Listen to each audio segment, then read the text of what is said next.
Ad Astra Abyssosk. What can I do for you, traveler? Ah, yes. I've heard that you've already made arrangements with the captain of the Crux fleet regarding your passage to Inazuma. Is that correct? Now that I think about it, it's been quite some time since I last visited those lands. Unfortunately, I don't have any current intel that would be worth sharing with you. There you are. You're the traveler that Beidou will be taking to Inazuma, right? The fleet has nearly completed reprovisioning. Once the crews have taken a head count, we can get underway. Captain Beidou sent me to come get you. We'll weigh anchor as soon as you're aboard. Seems Beidou is the captain of her word. Of course! There are many things that the captain insists upon. I'm sure you'll see for yourself once you're on board. So you'll be heading off then? I suppose congratulations are in order. Whether the journey before you leads to the heights of the heavens or the depths of the abyss, each step you take is another achievement. Until we meet again, Ad Astra Abyssosk. Oh, it's kinda hard to say goodbye now. We practically see each other every day. Well, if that's how you feel, why not come and find me when you arrive? I'll be awaiting you on Narukami Island. So there's another Catherine in Inazuma? See, there's no need to get all sappy now. Well, I guess it's time for you to bid farewell to Liyue Harbor. Now that I've delivered my message, I'll be heading back. The ship is currently anchored off of Guyun Stone Forest. Okay, thanks for coming all this way to let us know. Just following orders. I'll see you two aboard the Alcor.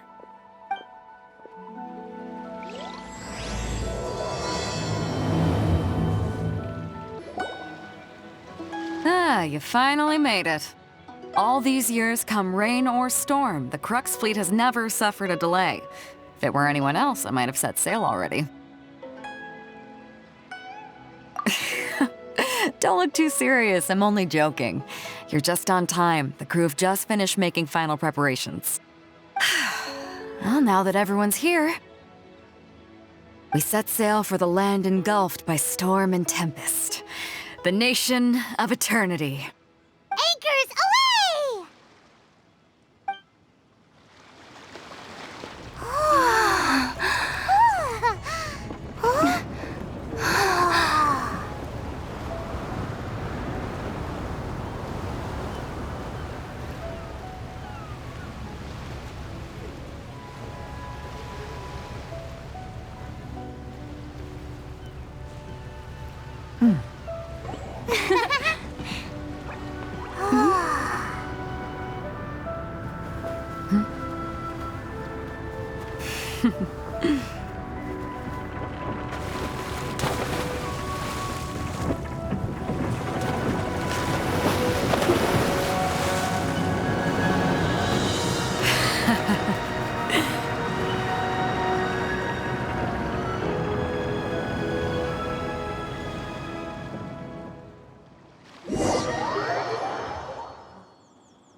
Ahoy there.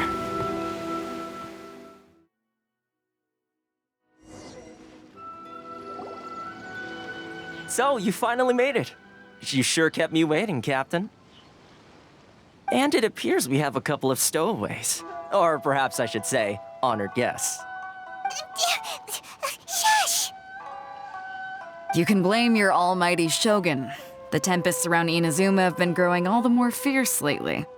Though the fleet was fully up to the challenge, the inclement weather still caused some delay. Now then, let me introduce everyone.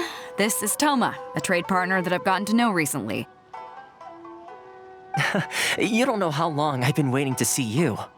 Toma, these two are... Oh, no need for introductions. Their reputation precedes them. It seems even the stormy seas can't keep rumors of these Outlanders' sterling deeds at bay. Oh, it's sure nice to hear you say that. With any luck, it'll give you a head start here. Toma's resided on Rito for quite some time now. It wouldn't be going too far to say he's the fixer around these parts. If you run into any problems here, just talk to Toma. But if he tries to pull any moves on you, I'll be sure to deal with him personally the next time I'm around. No need to worry. I'm sure we'll get along just fine. Good. Then if it's all settled, I'll be going. I wouldn't want to be caught with my sails down here. I do have a wanted fugitive on board after all. Oh, right. Kazuha. Until next time, traveler. Remember to give it your all, no matter what perilous storms you may encounter. Fair seas, Captain Beto. Bye-bye.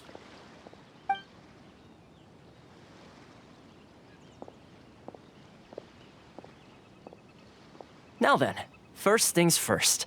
We need to go get you registered at the border checkpoint. Paimon thought we were supposed to be keeping things on the down low. Are we just gonna walk into the government's hands? Don't underestimate the reaches of the Sakoku Decree. You wouldn't be able to avoid inspection even if you tried. So we have to play by the rules, even if we're kind of bending them.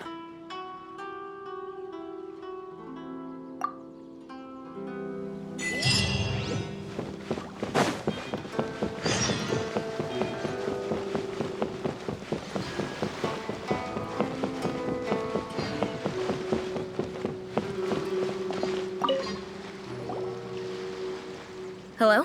Please state your name, identity, and the purpose of your visit. Oh, except you, Toma. You must be new here. Uh-huh. Excuse me? Please provide the information requested and also declare any goods you are carrying with you.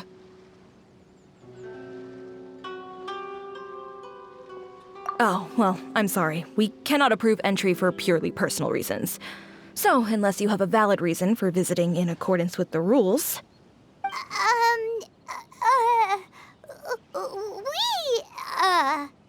My apologies, but I'll have to ask you to... Here are the entry papers for your kind perusal. What? Ugh, take your time. No rush or anything. I just wanted to see what you'd say. Sorry about that. I see. Okay. Your papers are all in order. Welcome to Rito. Whew. So, where do we go next? The Outlander Affairs Agency. They only check entry permits here.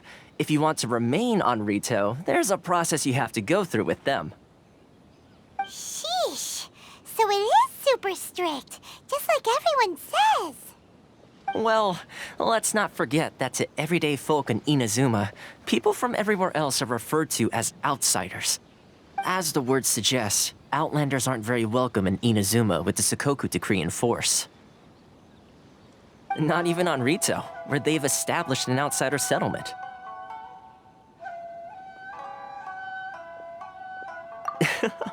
I like how you think. I've got a feeling we're going to get along very well. Now, let's head over to the Outlander Affairs Agency. Most of the current rules were put in place by the administration of Rito, the Kanjo Commission. The Kanjo Commission? Yes, one branch of the Tri-Commission of Inazuma, responsible for growing and managing the nation's wealth. You really haven't heard of it before?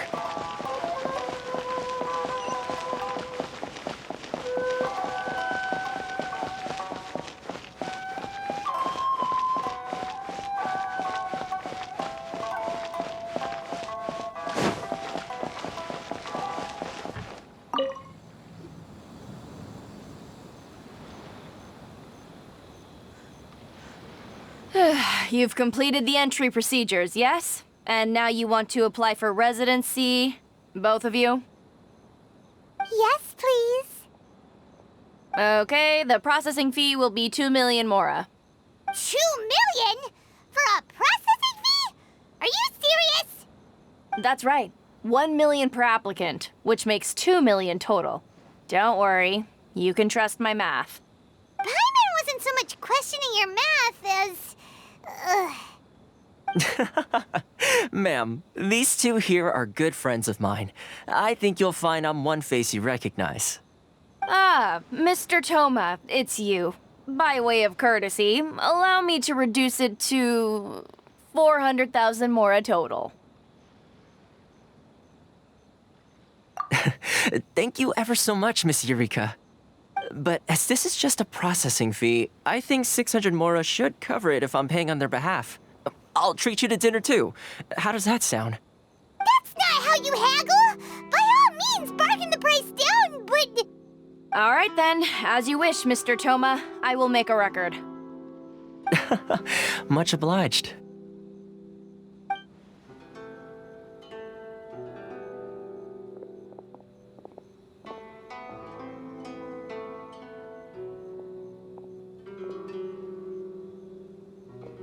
What? She went from 2 million down to 600? There's something seriously wrong with people's sense of finance around here!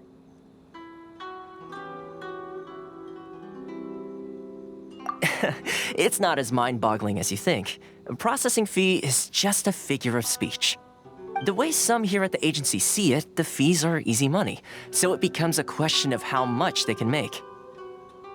So when the day comes that some poor merchant from overseas with more money than sense gets stuck here and needs to apply for residency... Then they'll milk them for all they're worth! Exactly. It's at times like this that having a local friend really comes in handy. Yes, but when you're an outlander in Inazuma, far from home in this closed nation era, there's very little that can be done about it. The most that overseas merchants can do to look after themselves is stick together. That's how the International Trade Association came about. So it's a trade association built by and for Outlanders? Yep. And as well as advancing commercial interests, the association provides help, support, and structure for Outlanders trying to survive on Rito. Essentially, it's an association devoted to both commercial excellence and survival skills.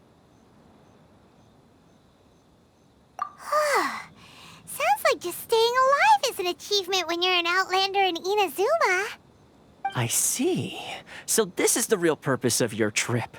Yes, given that you are Outlanders, it's certainly a lofty aspiration. After all, the Raiden Shogun is the most exalted and revered one in all of Inazuma. She is a deity who reigns on high, while all other life gazes up in awe. I was going to say nothing is set in stone when it comes to who you will encounter in this world. Who's to say you won't happen to run into the Raiden Shogun one day after lunch? Uh-huh. And is that likely? Okay, I'll give it to you straight. I know of a way to introduce you to the Raiden Shogun. Really? Wow! The Rito Fixer's better connected than we thought. I mean, it will take all the resources I have at my disposal, but it can be done. However, before we get there, connections come at a high price, you understand? Not you too! No. In this instance, when I say price, I'm not talking about Mora.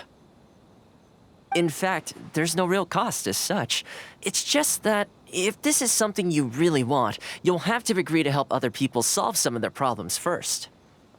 I like to do things in a way that keeps everybody happy. It's my own personal rule for dealing with situations like this. Sounds very reasonable to Paimon. You're the man in the middle, so you have to trade favors to keep everyone indebted to you. Why do I get the feeling you're making me out to be some sort of crook? Never mind. Here's the situation. As I touched upon earlier, the members of the International Trade Association are constantly struggling to survive. Recently, things seem to have gotten more difficult than ever for them, so just go and check things out. See if there's any way you can help. The head of the association is called Caricio, and he's a good friend of mine. Go talk to him. I'll wait for you here.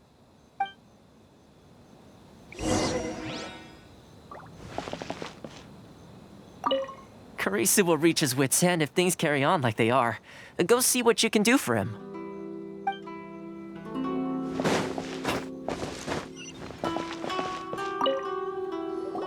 Huh? Hello there. You must be seeking refuge with the International Trade Association. The Outlander Affairs Agency took you for all you're worth, I suppose. Good. That's a relief. You need to be careful, or you'll find yourself losing your savings all at once. We heard the association has been having some difficulties lately. Is that true? Yes, left, right, and center. Obstacles at every turn. But that's nothing new for us. The Sakoku decree certainly makes things difficult for anyone who wants to come here from overseas. But it's not the root cause of our woes. The Sakoku decree might restrict our scope of activity, but in and of itself, it doesn't stop us from being able to enjoy a comfortable existence. No.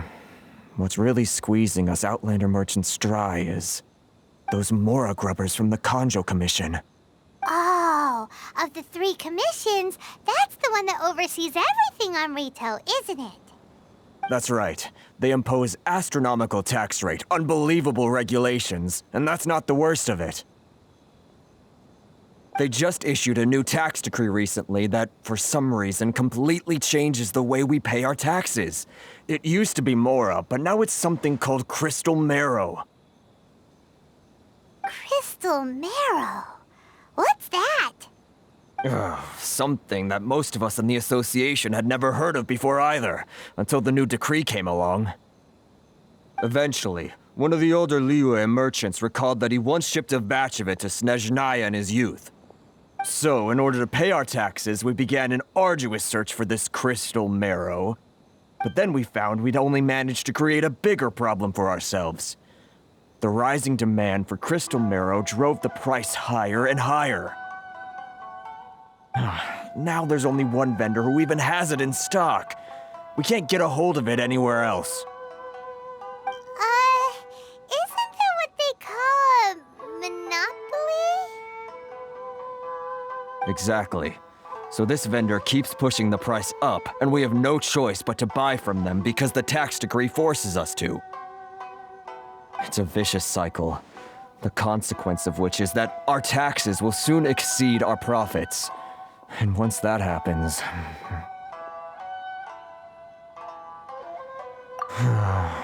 We've tried communicating with the Commission directly, but this is a nation where the cries of a few struggling merchants will never be heard over the ever-present roar of thunder. Fontaine, my dear homeland. I miss you an awful lot at the moment. Sounds awful.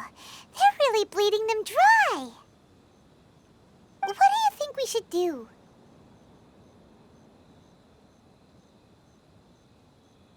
That vendor... I've actually done business with him in the past, but after a point he stopped contacting us. I have no idea where he sources the stuff. Well, it definitely sounds like he's being unfair. How do we find him? We could go talk to him and see if he lets anything slip. Hey, that's a pretty good idea. Since you're not affiliated with the association and you're new to Rito, he may just let his guard down. If I remember correctly, our usual meeting point with him is under a tree by the coast in the residential district. See if you can find him there. Got it! We're on the case!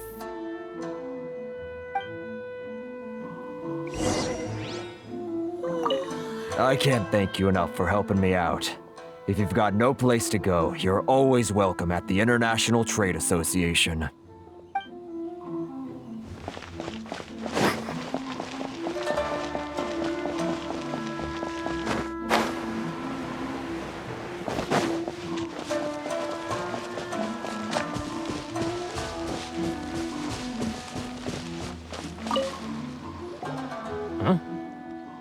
don't think I recognize you. Are you new arrivals? Haha, very funny. Real fixers don't need to refer to themselves that way. I wasn't born yesterday, you know. So, what do you need with me? The sheer nerve. You don't go around asking questions like that. If I gave you my sources, I might as well hand you the whole darn business. Trade secret, got it? You know what trade and secret mean, right? This guy's got a bad attitude. Ha! Are you even buying? Oh, I see what's going on here. Kurisu and his associates sent you here to try and plead their case, didn't they? They're wasting their time. The price is non-negotiable, not by a single Mora. Hey, what's your problem? Get out of here, go on. Tell them they're lucky to be buying from me in the first place, and they ought to be more grateful. If it weren't for me, they'd be in seriously hot water. What are we gonna do? There's no talking to this guy. Good idea. Let's check back in with him.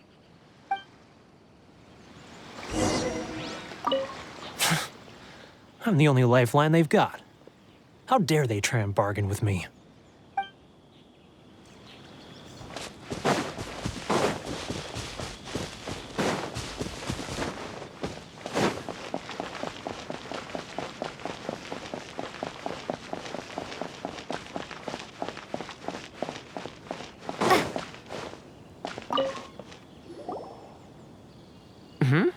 That was quick. You resolved it already? Actually, we're having a little trouble. No? Well, by all means, tell me what you need. I'll help as much as I can. Getting you to go fixing things when you've only just arrived is quite a demand. Oh, that guy? I'm familiar. He used to be a bit of a sorry sight, selling shells that he'd collect on the beach just to get by, but he seems to have suddenly shot up in the world recently. I can only assume he must have found himself a patron after leaving the International Trade Association. Huh. You're saying he used to be a member of the International Trade Association? So he's an Outlander too? Yes. Couldn't you tell when you spoke to him? That's right. Werner was born in Mondstadt, then went into the shipping business, trading between Leah and Inazuma. When Inazuma closed to the outside world, he was one of a group of Outlanders that ended up stranded on Rito. Huh. What a bummer. The International Trade Association was initially very generous to him, but over time, with decree after decree, the association members found it increasingly difficult to make ends meet. So he left the association and turned his back on them. I'm sure it's more nuanced than that. I believe even the most ungrateful and cold-hearted of people still have some amount of gratitude and warmth left in them somewhere. Really? Is that all you need to know? Well then, it sounds like you may have found a way in with him.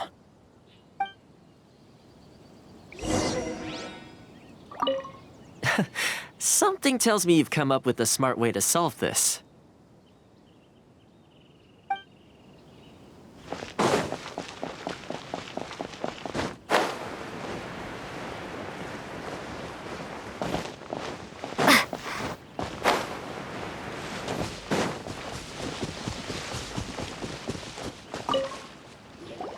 What are you doing back here? Just because I got plenty of time on my hands doesn't mean I want to waste any of it talking to you.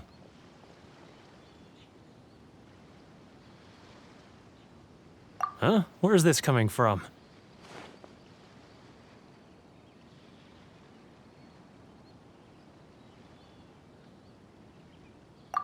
Mondstadt? You were talking about Mondstadt.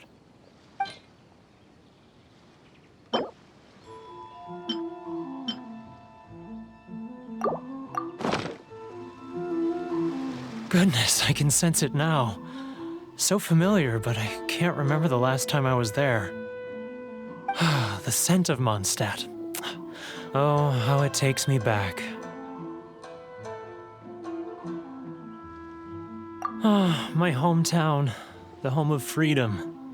How I long to go back and visit. Oh, it's working! So, trying to play my heartstrings like a liar, are you?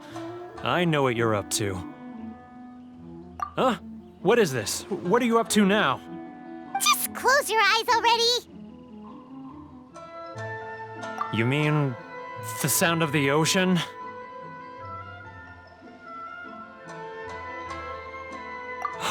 Liyue Harbor. I can see it so clearly. Oh, and the sound of the waves, the calls of the merchants. Xiao lanterns. I'm right there at the lantern right. Oh, look at them floating up into the sky. This guy has a really active imagination. Either that or he really does miss Liyue Harbor. Liyue.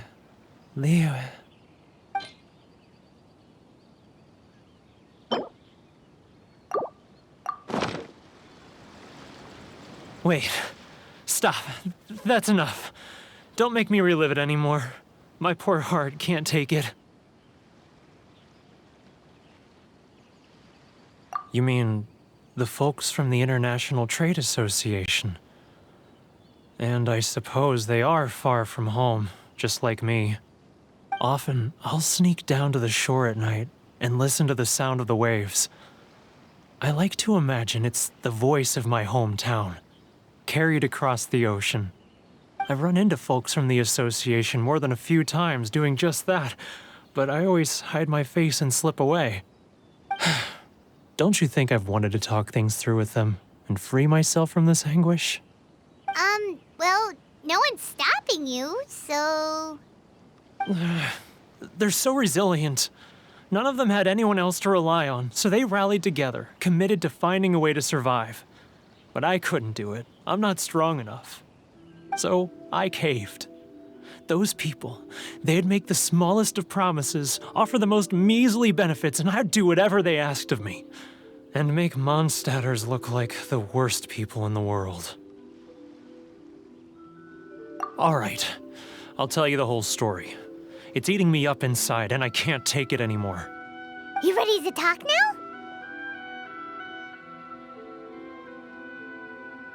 But I betrayed them. I can't show my face there. Come on, you scaredy cat. Look, you messed up, but now it's time to make things right.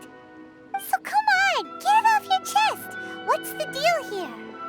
It's a scheme by the tax collection Ashigaru, Keijiro and his companions. They start by overtaxing the merchants, then take the extra crystal marrow they receive and stockpile it. Once the merchants run out of places to buy crystal marrow, they get me to sell that extra stock back to the merchants at an extortionate price, with the proceeds going to the tax collection Ashigaru. It's plain evil gouging them like this. I'm their puppet, yes. But my cut is a tiny fraction of what we take in total. It's barely enough for me to live on. Evidence? You're right. Without conclusive evidence, he will never admit it. Now that I think about it, whenever I report back to him after a sale, he always heads to the same place. It's always made me suspicious. As it happens, I handed some Mora over to him not long ago. I can show you where he went if you want. Really? Well, then there's no time to lose. Let's go.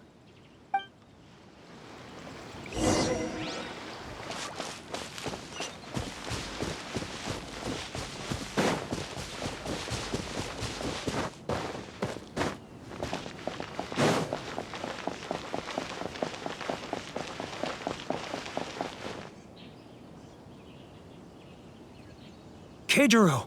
It's him! After him!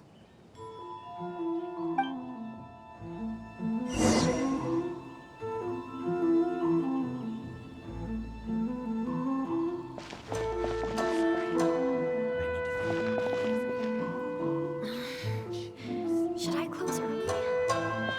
It's not like I'll get any customers.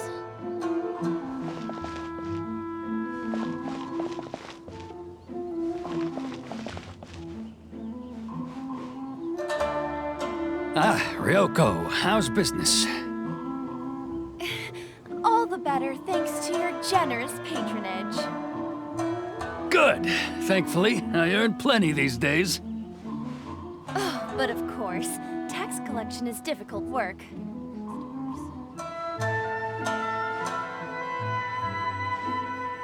Now, who else is... Too close!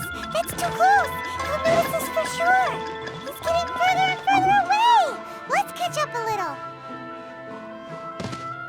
He's getting further and further away! What was that sound? Shh! Quiet! Don't let him find us! Must be hearing things. Ah, drat, I'm behind schedule. I need to hurry.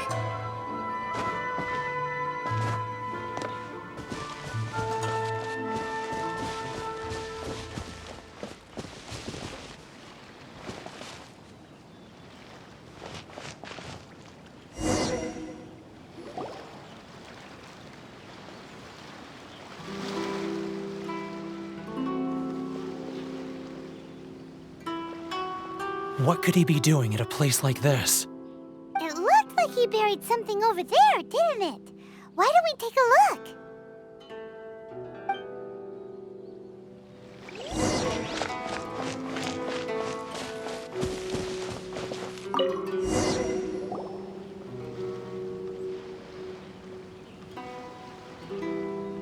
Whoa, it's a ledger. Boring! Paimon thought he'd hidden a big pile of Mora here. Yeah. Let me take a look here. Ah, yes! This is what we're looking for. A clear and complete record of every single transaction, each one proof of his guilt. Great! Well, now we have our hard evidence. Let's go tell Karisu the good news, shall we? I'll say goodbye to you here then. Huh? You aren't gonna come with us? I need a little more time before I'm ready to face the head of the association. I'm sorry. Huh. Poor Werner's a pretty awkward guy, huh? But we really don't have anything left. If this keeps up, our sales will come in at a loss. There'll be nothing left for us to do but starve. You know the decree. The rules are the rules. No discounts, no exceptions, and no excuses. And who are you? Another new member of the association? It just so happens that we found your little ledger, so now we're here to tell everyone all about how you embezzled crystal marrow to sell it right back to the taxpayers. Huh? Is this true? You've been swindling us! Well, you see, the taxes, Let me take a look at the ledger.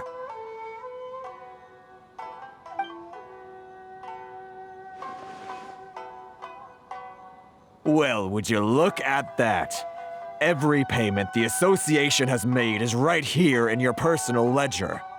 So, Mr. Keijiro, it seems you have some explaining to do. How shall we settle this, So you think you can use this against me, do you? It's quite obvious that I'm merely trying to earn a modest living for myself, like anyone else.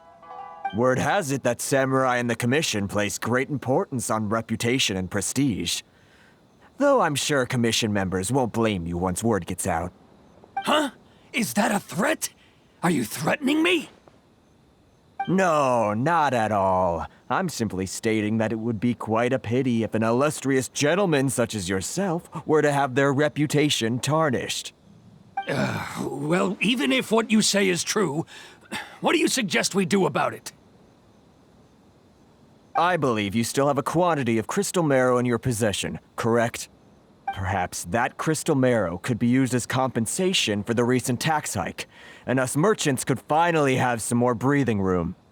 Is that it? Oh, do you have any idea the hoops I had to jump through to get the crystal marrow and keep it hidden? Fine. In that case, I'll send it over to you today. And not even an ounce of shame for his actions. So that's it? My shop's been closed for weeks now. I've even had to ask my friends to help bail me out. What about my losses?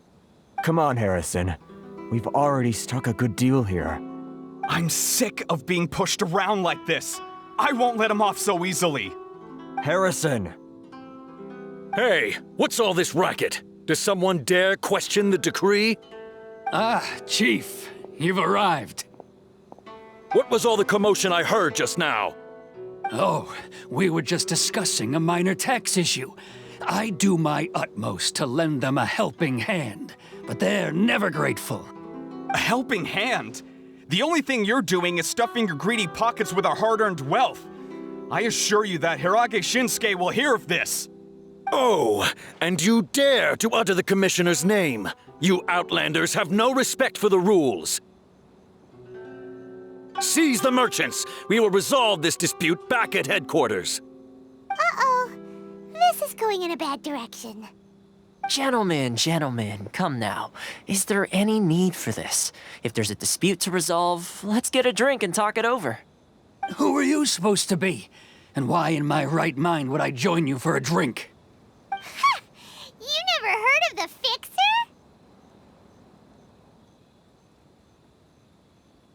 Here's my card.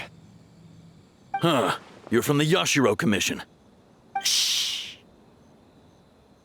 Huh. Well, this is Kanjo Commission territory. However powerful the Yashiro Commission may be, you have no business meddling in Rito's affairs. Of course not, of course not. Still, perhaps you could show the young lady of our clan some courtesy. You wouldn't want your name showing up in a petition to the Shogun, would you? That fan, the Shirasagi Himegimi. I don't need any trouble with her. Okay, let's forget all this. It'll give us one less thing to worry about. But, Chief! Enough! We're leaving. Let's get dinner one day soon, gentlemen. My treat, I insist. No response, huh? I suppose that bridge is well and truly burned then. Thank you so much, Toma. But I'm sorry your relationship with the Kanjo Commission had to suffer for our sake. Hey, I was joking. It's a small price to pay, and you're more than welcome. If there's anyone you should be thanking, it's the Traveler. She's the one who found a way to turn things around. If nothing else, I'm sure the tax collection Ashigaru will tread a little more carefully in the future. Toma, what was all that? Shh, not here. Too many people listening. Let's move somewhere else.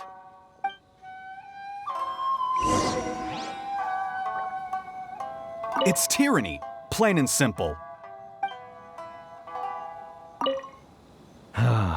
Thank you so much. Our heads are back above water now.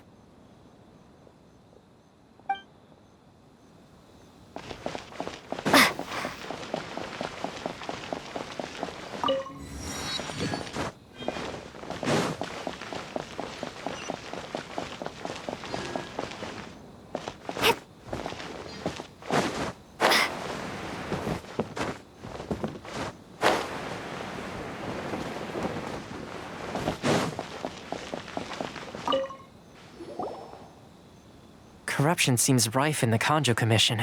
They truly are rotten to the core. All right, time for me to answer your questions. What would you like to know?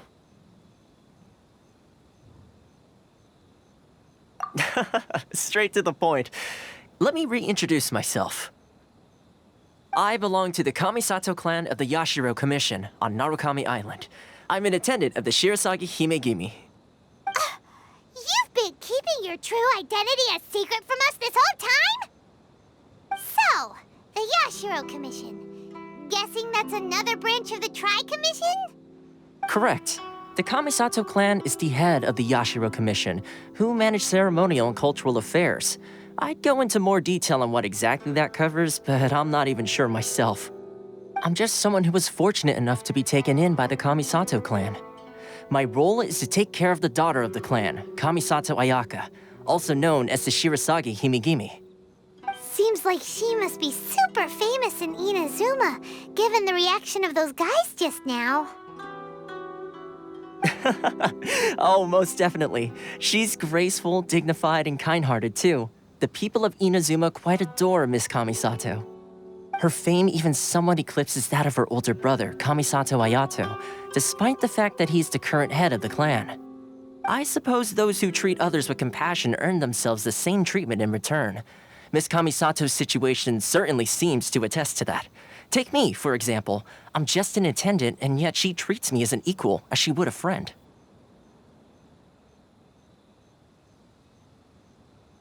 You're asking the right questions, and to be honest, I don't want to keep you in the dark any more than is necessary. Firstly, you should know that being a fixer is not something you can fake. I spent the better part of a month tirelessly building up a network of relationships on the island, and I got to know Captain Beto during that time too. Still pretty good going for just a month's work. Well, maybe I have a slight knack for schmoozery, but the main thing was I had to make sure I'd be in time to receive you when you arrived. Inazuma may have closed off to the outside world, but that hasn't stopped a lot of people from hearing about your feats in Mondstadt and Liyue. So, when Miss Kamisato heard of your intention to come to Inazuma, she began looking forward to your arrival with great anticipation. She's excited to find out whether the rumors are true. That is, that you have what it takes to change the tide of the times. Change the tide of the times? In the test I gave you earlier, although there were a few hiccups at the end, it was you who found the way to turn the situation around. Navigating powerful people, using their character flaws to your advantage. It's just what Miss Kamisato had hoped to see. With your help, even the Vision Hunt decree...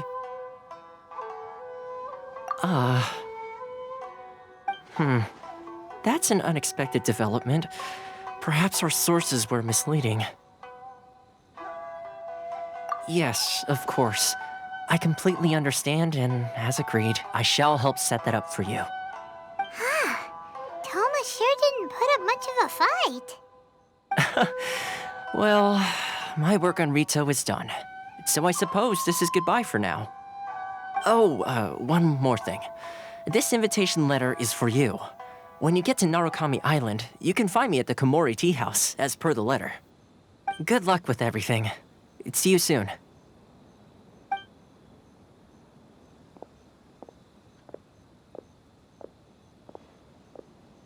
Toma's not such a bad guy, huh? We should get going. Huh? What's up? Oh, right! Paimon forgot all about that! Wait, so did Toma forget that too? Oh, darn it! No wonder he was so matter-of-fact about the whole thing! As soon as we get off Ritu, Paimon's going straight to Komori Tea House to settle the score! Well, guess we should give it a try. Let's head to the border and see how far we get.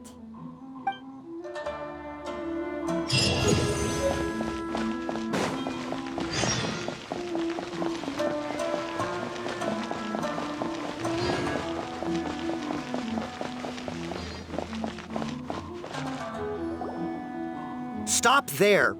Present your travel permits. Sorry, but we really gotta get to Narukami Island. It's kinda urgent. If you don't have a travel permit, this is as far as you'll get. Those are the rules. As expected. Traveler, you gotta think of something. How do we get out of Rito? Are you saying we should go and meet with the Kanjo Commissioner? Guess it can't hurt to try, even if Paimon has a few choice words to say about his subordinates. Who knows? Maybe he's our biggest fan.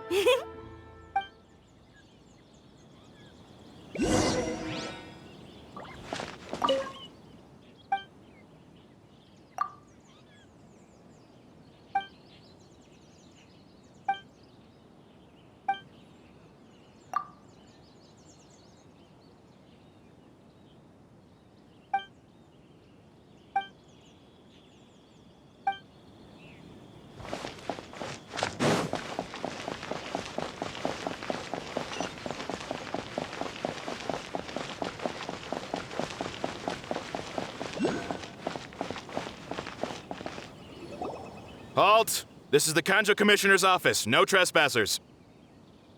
We're here to see, the Kanjo Commissioner? The Kanjo Commissioner seldom entertains Outlanders. Leave now or we'll be forced to... Ah, wait. Oh, Commissioner! These two are honored guests from afar. No need to give them the usual spiel. Come on in. Let's see what we can do for you. Did you get all that, mister? My sincere apologies.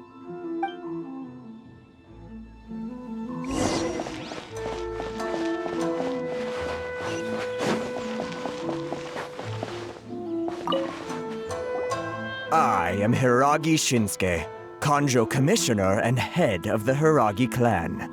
It's an honor to meet you both. Nice to meet you, sir. So, the reason we wanted to come and see you was because... All right, all in good time. Two travelers renowned far and wide have shown up to see me, and I should very much like to make their acquaintance. Let's not limit this to business only. So what you're saying is, we really are pretty famous, huh? Absolutely. How many other people in the world have what it takes to knock the wind out of Storm Terror's sails and put the Overlord of the Vortex back under the sea, eh? Exactly! Paimon thinks you make an excellent point. And I hear you also foiled a Fatui plot in Liyue Harbor. Even beat one of their harbingers in a duel. Is that true? Whoa, you heard about that too? Yep, it's true, all right. As I thought. Something wrong? No. I'm simply awestruck by you both is all. Rito is greatly honored to have you visit us. One other thing I heard about you is your great zeal for helping other people. This makes me wonder whether you might be so kind as to render your assistance to the Kanjo Commission. Oh, sure, no problem. Whatever you need, right? Excellent. Well then. You must know the Qingxin. A flower grows on the mountaintops of Liyue. Yep, we've picked a few of those before. So, you want us to go back to Liyue? Yes, bring me 300 Qingxin, would you? Freshly picked, I mean. Did Paimon hear that wrong?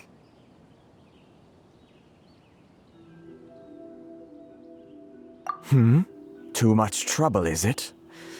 I see. Then how about this? We have a few items that need delivering. Perhaps you can help with that? That sounds much more like it. 709 letters to be precise. Hey, what gives? How come you don't have people to do that already? Terribly sorry. We're just a little short on people lately. What sort of an explanation is that? Traveler, what are we going to do? Should we really help this guy?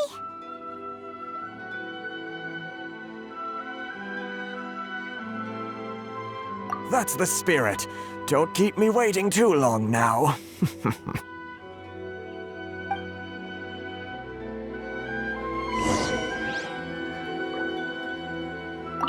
Have you finished the work that we spoke about, Report back to me once you've finished.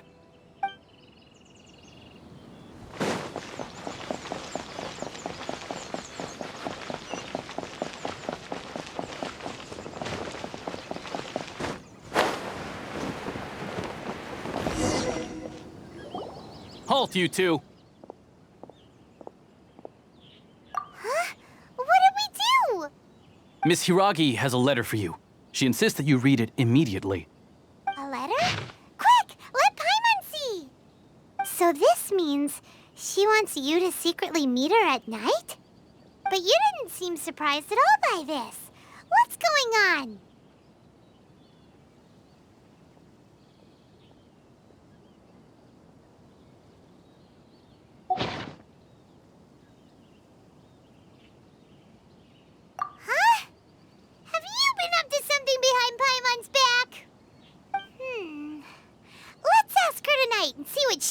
to say.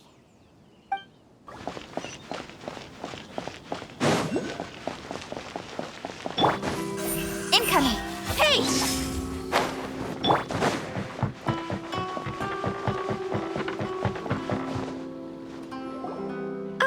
You finally arrived. Allow me to introduce myself. I am Hiragi Chisato. This is technically the second time we have met. It's a pleasure to see you again. Wow. She's the daughter of the Hiragi clan, all right. No need to be so formal. I've long marveled at your accomplishments, and at last we have the chance to meet. Is it Paimon, or does something seem a bit off here? The reason why I wanted to secretly meet you here is, well, I feared that I might never have another opportunity to discuss this with you. Discuss what?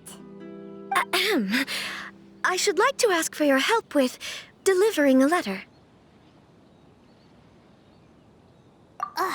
Like father, like daughter. Couldn't you be more original? No, you misunderstand me. Please, allow me to explain. I was hoping that you could deliver a letter to Narukami Island in my stead. It is to be given to Kujo Kamaji of the Tenryou Commission. My father has always forbidden me from communicating with him. He knows that there are prospects for my marriage that would better serve him politically. But my heart is with Kamaji. There is no one who would dare defy my father's will on Rito, but you are Outlanders. Outlanders seeking to get to Narukami Island. It would be regrettable to let such an opportunity pass. Oh, Paimon gets the whole picture now. Of course, in doing so, I will also do everything in my power to help you leave Rito. That is my promise. To be perfectly honest, as long as you remain in Inazuma, my father will have no intention of letting you leave Rito. Yeah, we figured as much. It was pretty obvious he was just trying to hold us up here. I secretly overheard a conversation between my father and a very arrogant-sounding woman just a few days ago. They seemed to be discussing how to keep you here on Rito. In fact, it was the first time I had ever heard my father speak so respectfully to someone who wasn't the shogun. We don't have much time. I'll tell you my plans to help you off the island. It just so happens that a shipment of goods is... Very well. I'll be waiting for you at the border. I'm counting on you to deliver my letter.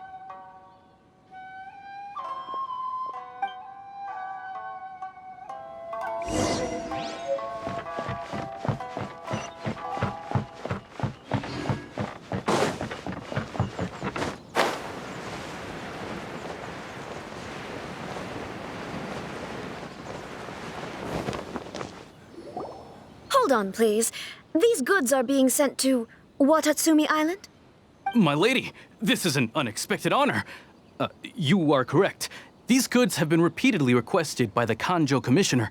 We must be certain that they reach Watatsumi Island intact. Is there something wrong, Lady Hiragi? No, as you were. My father simply has some concerns of the shipment's safety, and has ordered that myself and an additional qualified escort be dispatched to ensure safe transport of the goods. My lady, you aren't suggesting that you intend to escort this shipment personally, are you? There's certainly no need for you to trouble yourself with such a matter. And as for this qualified escort... Please, do not cause us any further delay.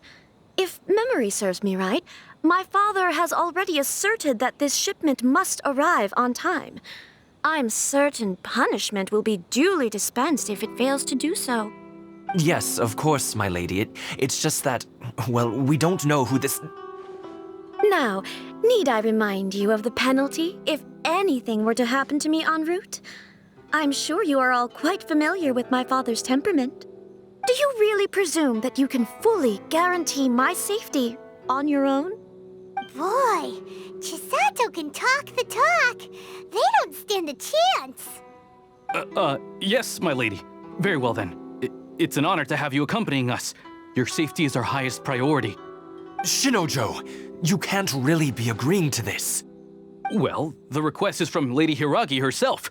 It is our duty to serve her in the utmost capacity. Yes, but that's not the problem here. Well then, if we're through here, I suggest we set off at once. Dawdling will only allow potential thieves more time to prepare, no? Yes, my lady. You heard her. There's no time to lose.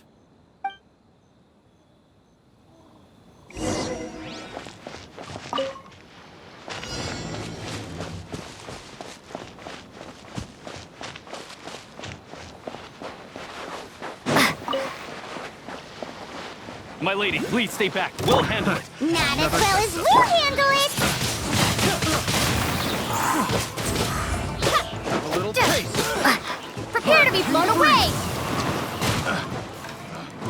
Pick the wrong test subject.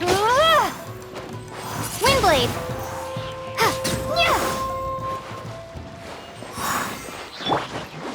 Let's dance.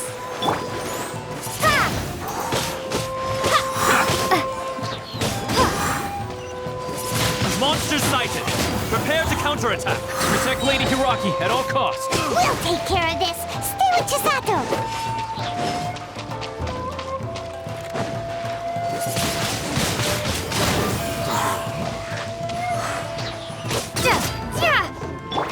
Speed of light! Hey! Boom! Windblade!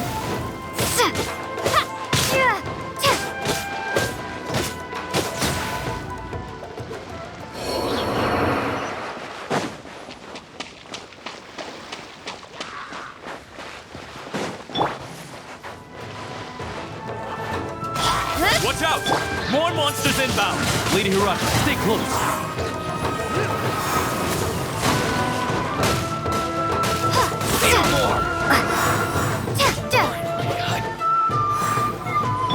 One with my blade.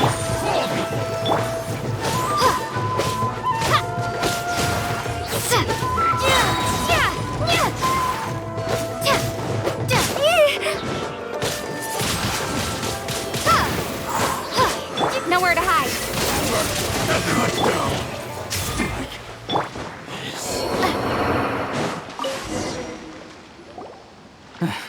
We can take refuge in the village up ahead. How are you faring, my lady? I'm perfectly all right. You may stop here. The road to Narukami Island is just over there. In my letter, I've requested Kamaji to grant you a special travel permit from the Tenryou Commission. Consider it a token of my appreciation.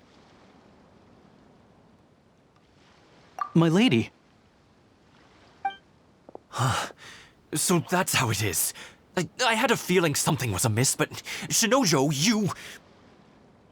No, Lady Hiragi would never hide anything from us, I'm sure of it. But who is this Kamaji you speak of, my lady? I'm not afraid to say that he's the one I love. The one you love?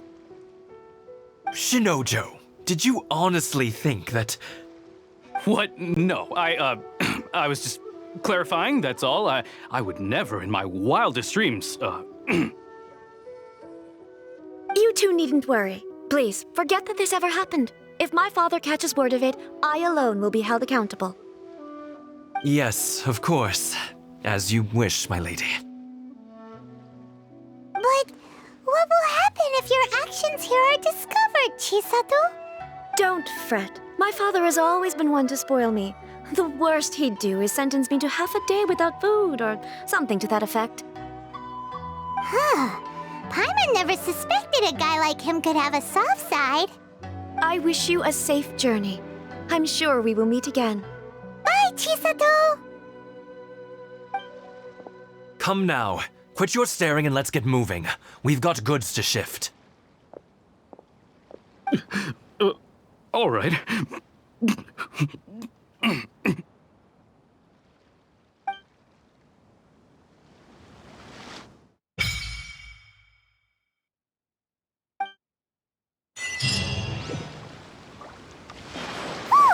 We're finally on our own way again!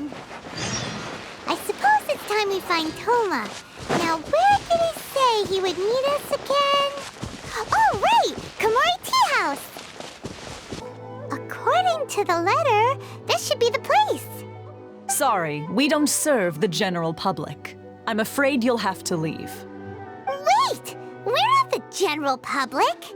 Well then, you must be a couple of wandering outlanders that snuck into the nation, judging by your attire.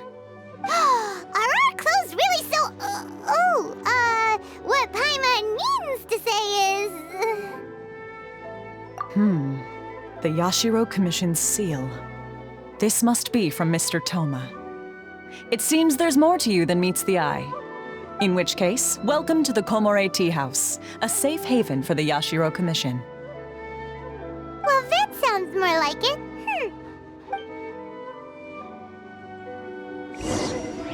It's been quite some time since I've seen anyone show up with a new invitation letter. I wish you two luck. Well, now that we're here, where's Toma? Paimon doesn't see him anywhere. Do you think he forgot his promise to meet us? Who forgot their promise? I was beginning to think you'd forgotten about me. What? Is that dog talking to us? Relax, no need to look so surprised. I take it this is the first time you've seen me in this form? Huh. So you didn't see anything like this when you were in Liyue Harbor? Now that you mention it, this does suddenly seem less out of the ordinary.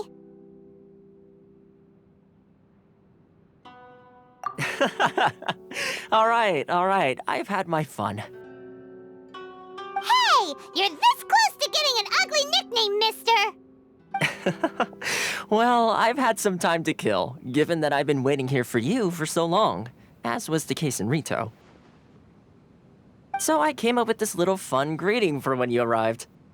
But in all seriousness, I would like to apologize about that little test you went through earlier, though it was quite necessary. It helped us determine whether or not to bring you before Ms. Kamisato, and whether you had the courage to face the lightning alongside us. Don't think that Paimon's gonna forgive you just because you're getting all serious now. Sorry, did I overdo it? My apologies. Let me just say this. You've often found yourself skirting the rules from the very beginning, haven't you? Naturally, this is due to your unwavering and resolute determination. A long time ago, we had a friend who was much the same, but when the lightning struck...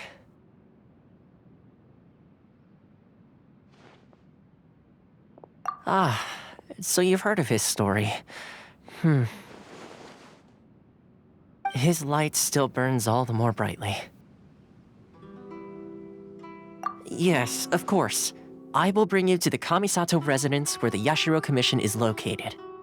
But before that, there is one other place I was hoping you both would accompany me to. Oh? Where? I would like you to come with me to the statue of the omnipresent god.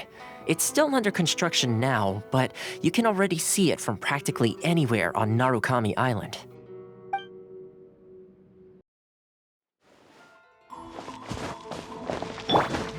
I'll protect us.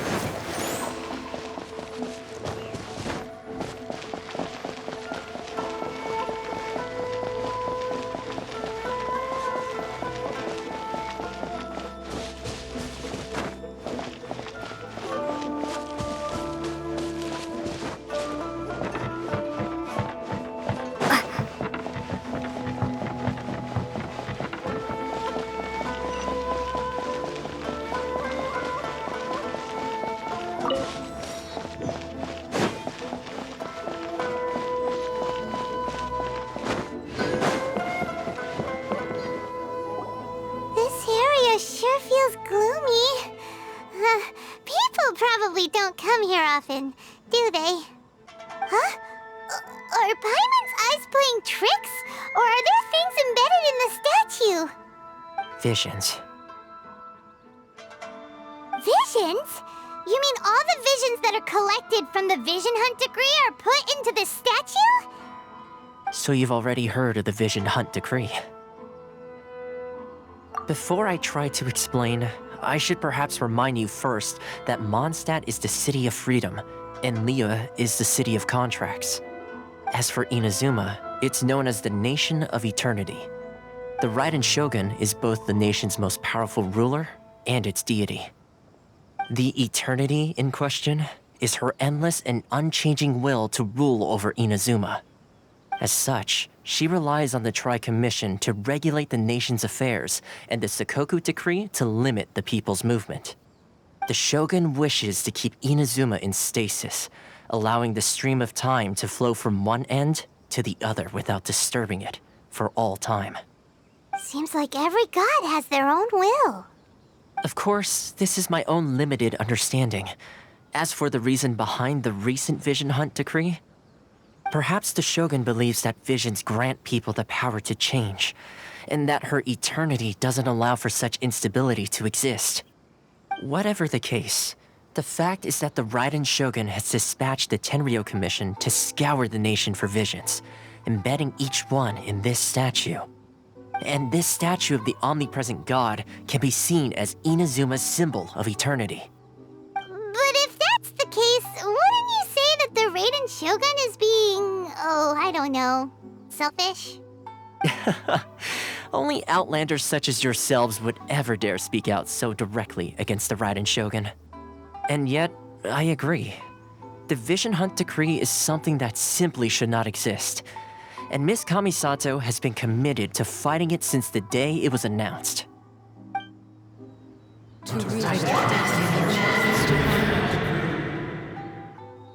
Huh? Hey, are you okay? You look like your mind is elsewhere.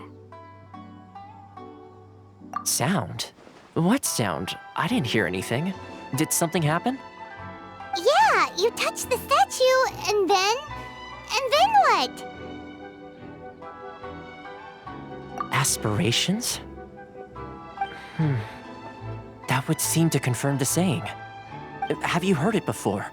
That when a person's ambition reaches a certain strength, the gods look upon them with favor. That is where visions come from. In other words, a person's vision represents their ambition. So if what you just said is true, then the ambitions of these people are stronger than I imagined. All right, time for the next stop on our tour of Narukami Island, the Kamisato residence. Finally!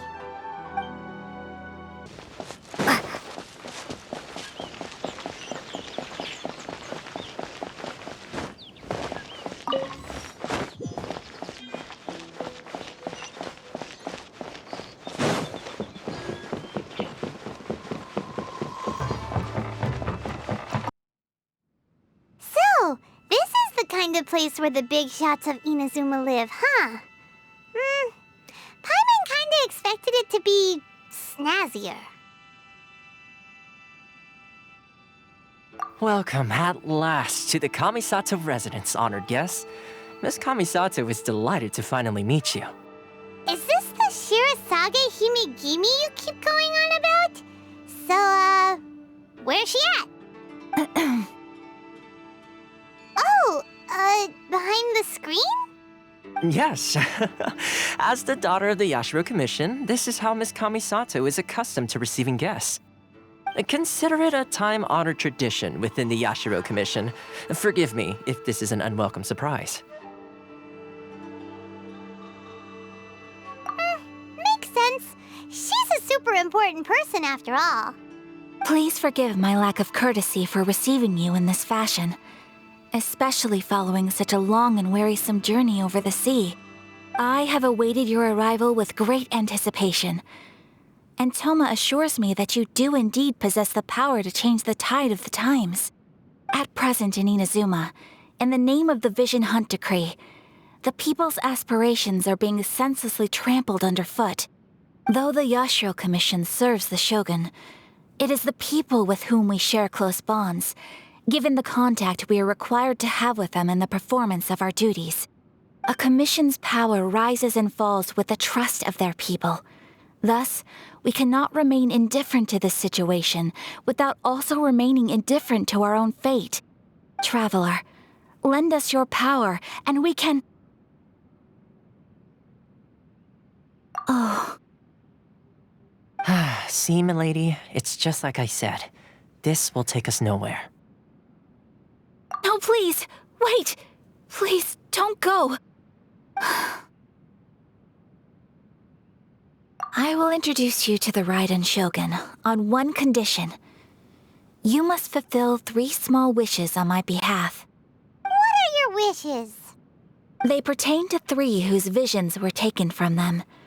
Perhaps once you've met them, you will understand.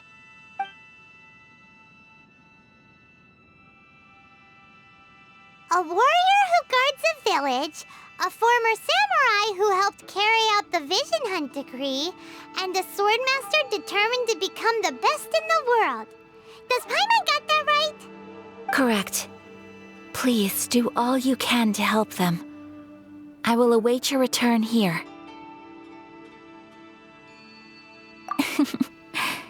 Then you have my gratitude. I'm sure you'll do great.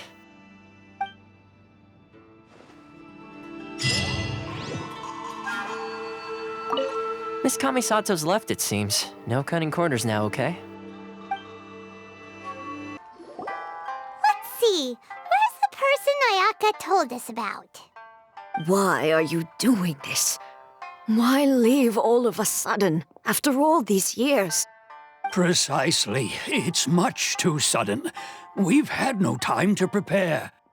The children are desperate for you to take them out to play.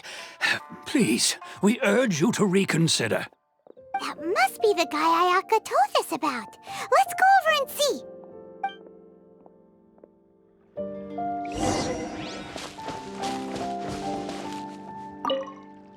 Ah, you must also be here to try and convince Tejima to stay. Tejima has protected this place ever since he arrived here 30 years ago. Keeping out the treasure hoarders, fending off any monsters that draw near, resolving quarrels between the villagers. He has put an enormous amount of work into looking after this place, and we all think the world of him. But now, all of a sudden, he says he plans to leave us. We can't help but wonder, was it something we did? We will gladly apologize if that's the case. All we want is for him to stay.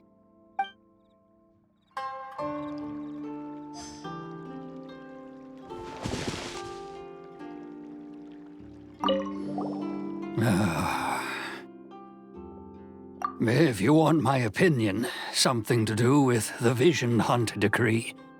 It's clear that Tejima had done nothing wrong, and still they confiscated his vision. After that, he became a completely different person. I can't claim to fully understand it, but I could tell that he'd lost something very important to him.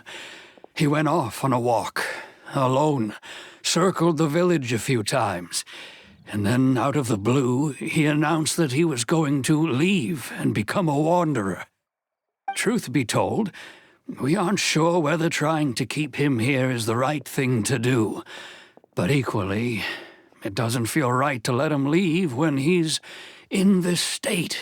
He's a lost soul. Seems like he's a well-respected guy around here.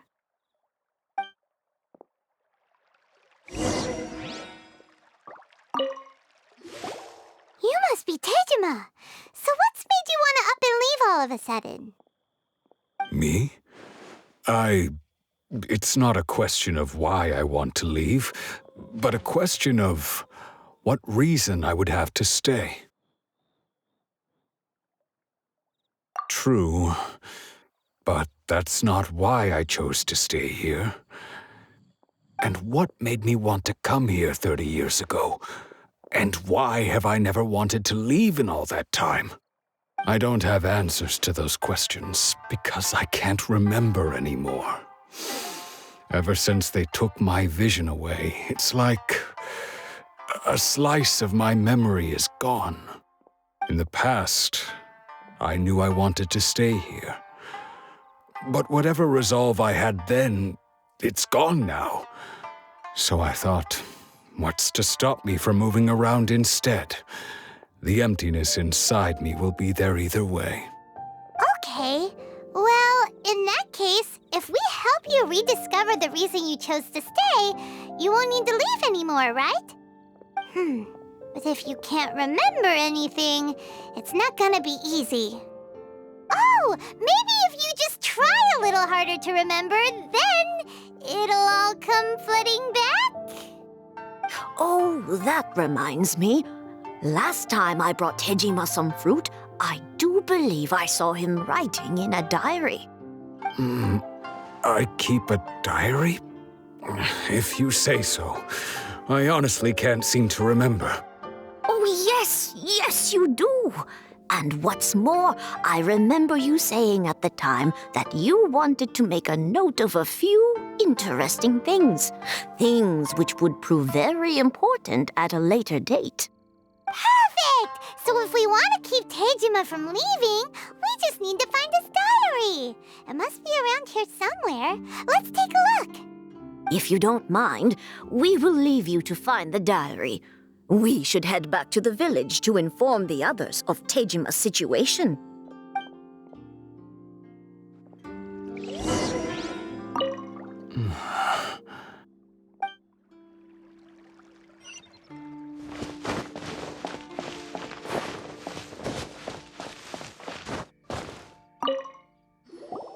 This looks like Tejima's diary, all right. Let's see what we have here. Today, the villagers and I got together to cook dry braised salted fish. I messed up and burned mine a little, so I had to pretend that it was black snakehead instead. Today, I helped rescue a kid who had fallen in the water. After I pulled him out, he told me that his best friend Bamboo was still in the water. I searched the water the whole afternoon before finding out that Bamboo was the name of his pet crab. I went kite flying today. The string broke, so I chased after it as fast as I could. I soon realized I was never going to get it back, so I just found somewhere to sit and watch as it flew away into the distance. Seems like your average diary of daily village life. Huh? Wait, there's more! I went to pray at the shrine again today and stayed there a while. The omamori you gave me has faded a little, but it is still my most treasured possession. Now that's the kind of info we're looking for. Time to pay a visit to the shrine.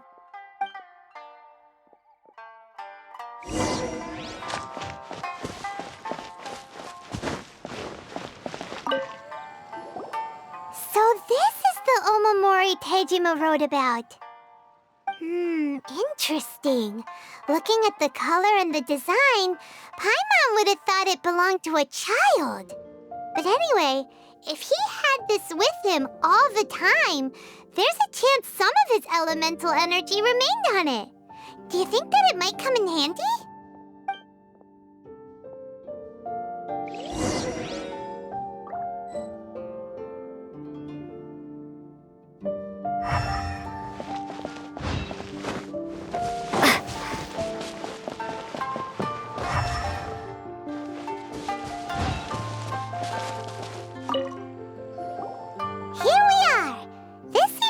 Somewhere that Tejima visited a lot. The soil looks like it's been disturbed. Maybe Tejima buried something precious here. Something that kept him in the village all these years? Must be something pretty amazing if it made him stick around for 30 years. Let's dig it up and take a look. It looks like a letter. The paper's gone yellow. Must have been written a really long time ago. Konda Village. Sounds so familiar. Where is that place again? So the reason Tejima came here was to wait for someone. But he's been here for 30 years. Oh, guess they didn't show up in the end, huh? Well, let's go give Tejima his stuff back and take it from there.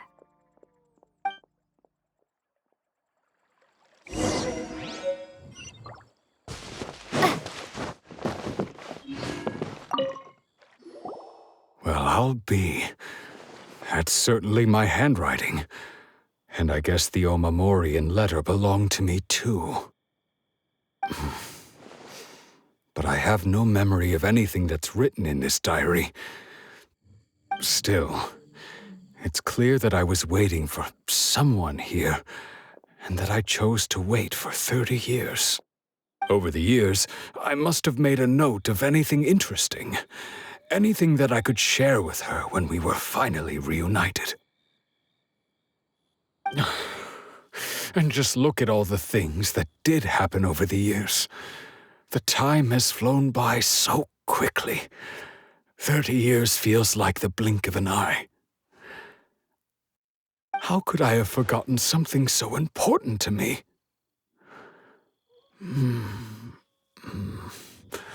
Now that I think about it, when my vision was taken from me, it felt like I'd suddenly been hollowed out. Love, regret, everything I felt for her, it's all disappeared. No, not especially. After all, I've forgotten who she was. Her face, her voice, the things we experienced together. I barely recall any of it. It's as if she'd never been in my life to begin with. As if all these years have been nothing but a hazy dream. I think maybe not. If this is something I waited most of my life for, I suppose I should carry on waiting. Although, what if she were to turn up eventually, only to find I didn't remember so much as her name? Wouldn't that be upsetting for her? When I think about it like that, I do feel a slight tinge of sadness in my heart. How curious. Why am I thinking like this when I don't even remember who she is? It's just like that feeling of emptiness, the feeling that something is missing. Thank you both for helping me reconnect with my reason for staying here. I shall remain here and keep waiting for her. Tejima seems to be dealing okay, but still, it makes Paimon really sad.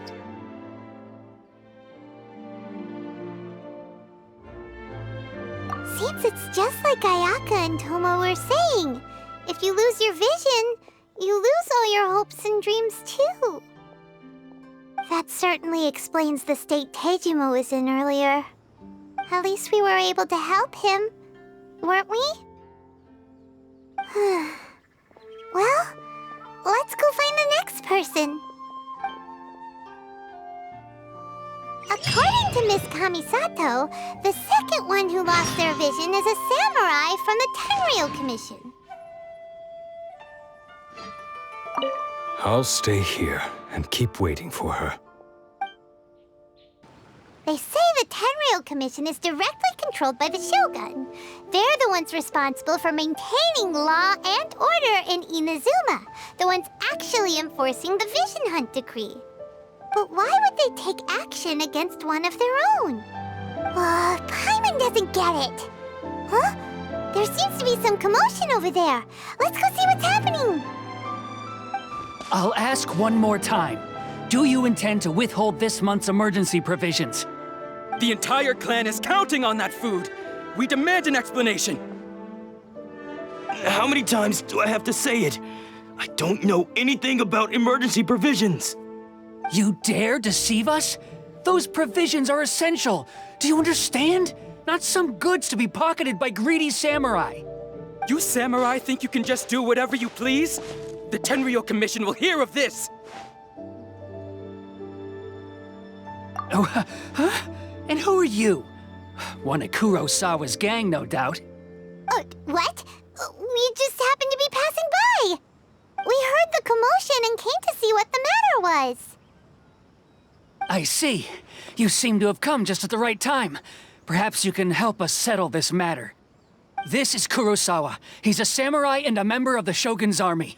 They issue emergency provisions to the area, and he's the one responsible for distribution. In the past, we'd simply ask him for provisions and everything would be delivered. Now, he suddenly refuses to give us anything. He's keeping the provisions for himself, I just know it. We'll starve without them. No one seems to care about us.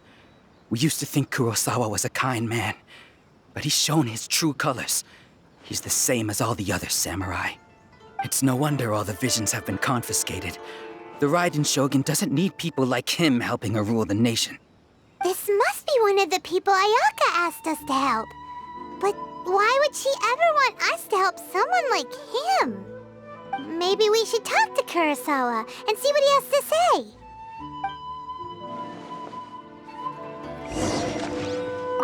A person without a conscience is a person without honor. The emergency provisions. What will we do without them?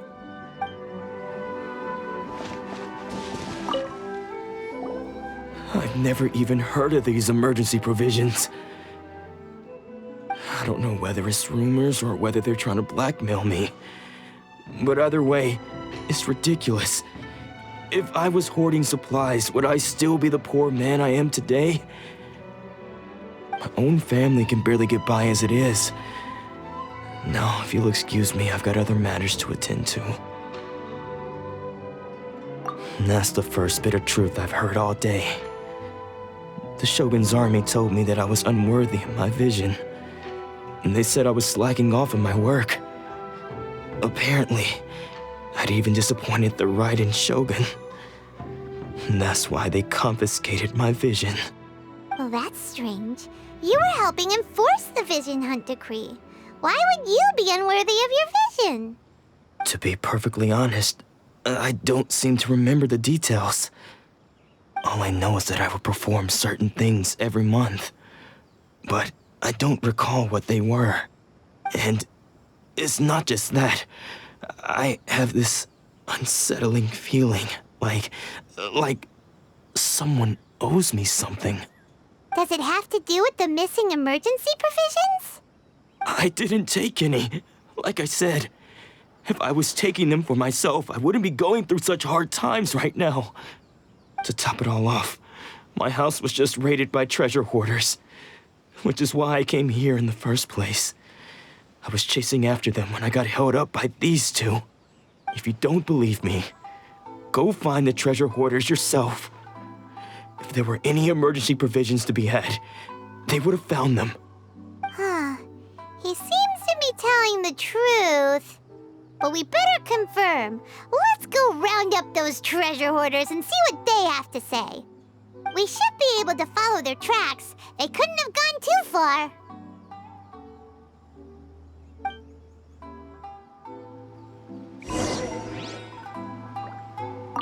I never thought that one day I'd be relying on treasure hoarders to prove my innocence. Don't worry.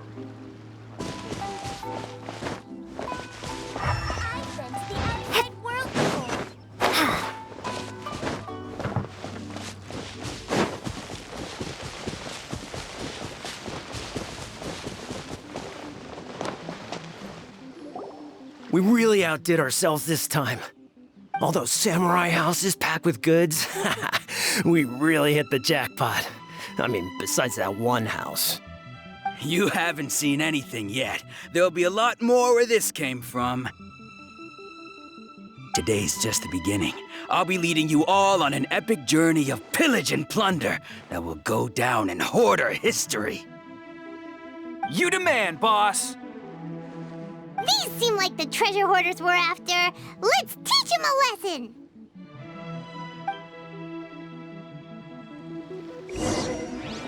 Let the show begin. Another test.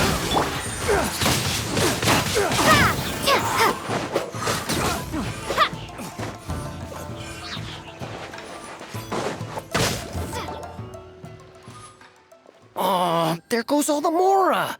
We worked hard to steal that, you know? Come on, boss. Think of something.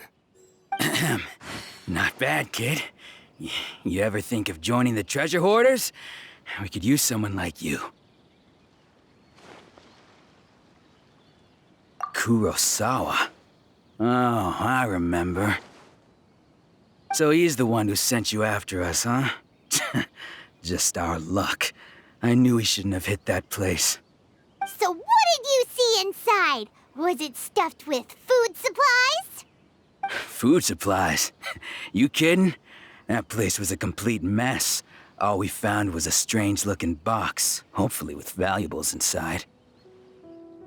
I didn't want anyone else to see it, so I was planning on opening it myself once we got back. But now that you've caught us, how about we make a deal? That little box for our freedom. What do you say? You've got a deal! Now show us what's in the box! Huh? What the? There's nothing in here but IOUs! Yeah, a lot of them too! And they all seem to be made out to the owner of a general goods store, a Miss Aoi. We're talking tons of Mora here. We better talk to this Miss Aoi and get to the bottom of this. As for you guys, you're free to go. Just pray that our paths don't cross again. Yes, of course. So, we redeemed ourselves for some IOUs. Does that mean we broke even? Shut it. Let's just get out of here.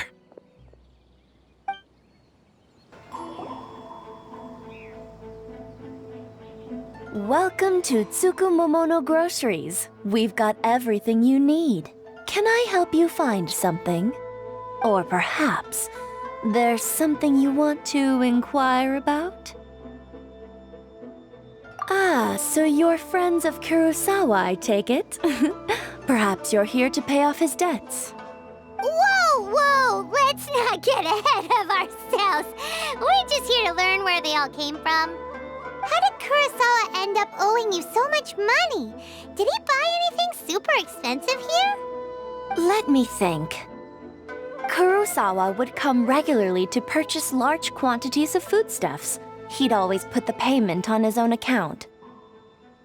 However, the price of provisions began to skyrocket recently, and his salary was no longer enough to cover the cost. So, he started writing out IOUs to cover whatever he couldn't afford of the usual amount. So that's how he was getting those emergency provisions. But why did he have to purchase a usual amount? If the prices increased, couldn't he just buy less? Well, if you think about it, the citizens receiving the emergency provisions must have been carefully calculating how much they needed to sustain them each time. Kurosawa thought that it would be quite the disappointment for them if they found they didn't have enough, especially after such long and careful planning. So he deemed it necessary to take on the debt rather than let the people down. Wow. Kurosawa was purchasing all the emergency provisions at his own expense. And no one ever appreciated what he did. They just complained and held him accountable. People's attitudes will always reflect their circumstances. In the face of hardship, nobody cares to think twice. If you ask me, had Kurosawa told everyone the truth about the supplies from the start, then there wouldn't be such a severe backlash now. Of course, I'm sure there would still have been some unrest. What he was doing was truly a thankless deed. As for why he chose to spend his own money on emergency provisions and never tell anyone, I'm still not too clear myself. If you're still curious, why don't you go ask him yourself? I see. That reminds me, it seems that his vision was recently confiscated. Most unfortunate. If he doesn't clear the debt on his name, he'll have no choice but to sell that sword that is so dear to him. Sword? What sword? Oh, didn't he tell you? He possesses a very valuable blade. He's carried it for years now. I've asked him about its origins. He told me that it was a gift from his father, that it was too precious to sell.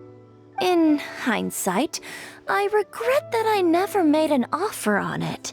Everything has its price, at least that's what I think. Why don't you ask him about the sword yourself? Perhaps it'll even provide you with the answers you're looking for. Oh, but before you go, if you would kindly settle today's bill. But we didn't buy anything! Information is also a kind of commodity, wouldn't you agree? Don't worry, I won't charge much for information about Kurosawa. Nothing we ever discussed was explicitly confidential anyway. Oh, let me think. 2,000 mora should be a fair price. At least we now know where the emergency provisions were coming from. Plus, we found out that Kurosawa has a priceless sword in his possession. Let's go talk to Kurosawa again and see if he can remember anything. What are you doing here all by yourself? Where did those other two go? I presented them with a choice. Either they left or I drew my sword. They left. It turned out to be a real time saver, actually. Perhaps I should start using it more often. Did you manage to track down the treasure hoarders? Everything I said was true, right?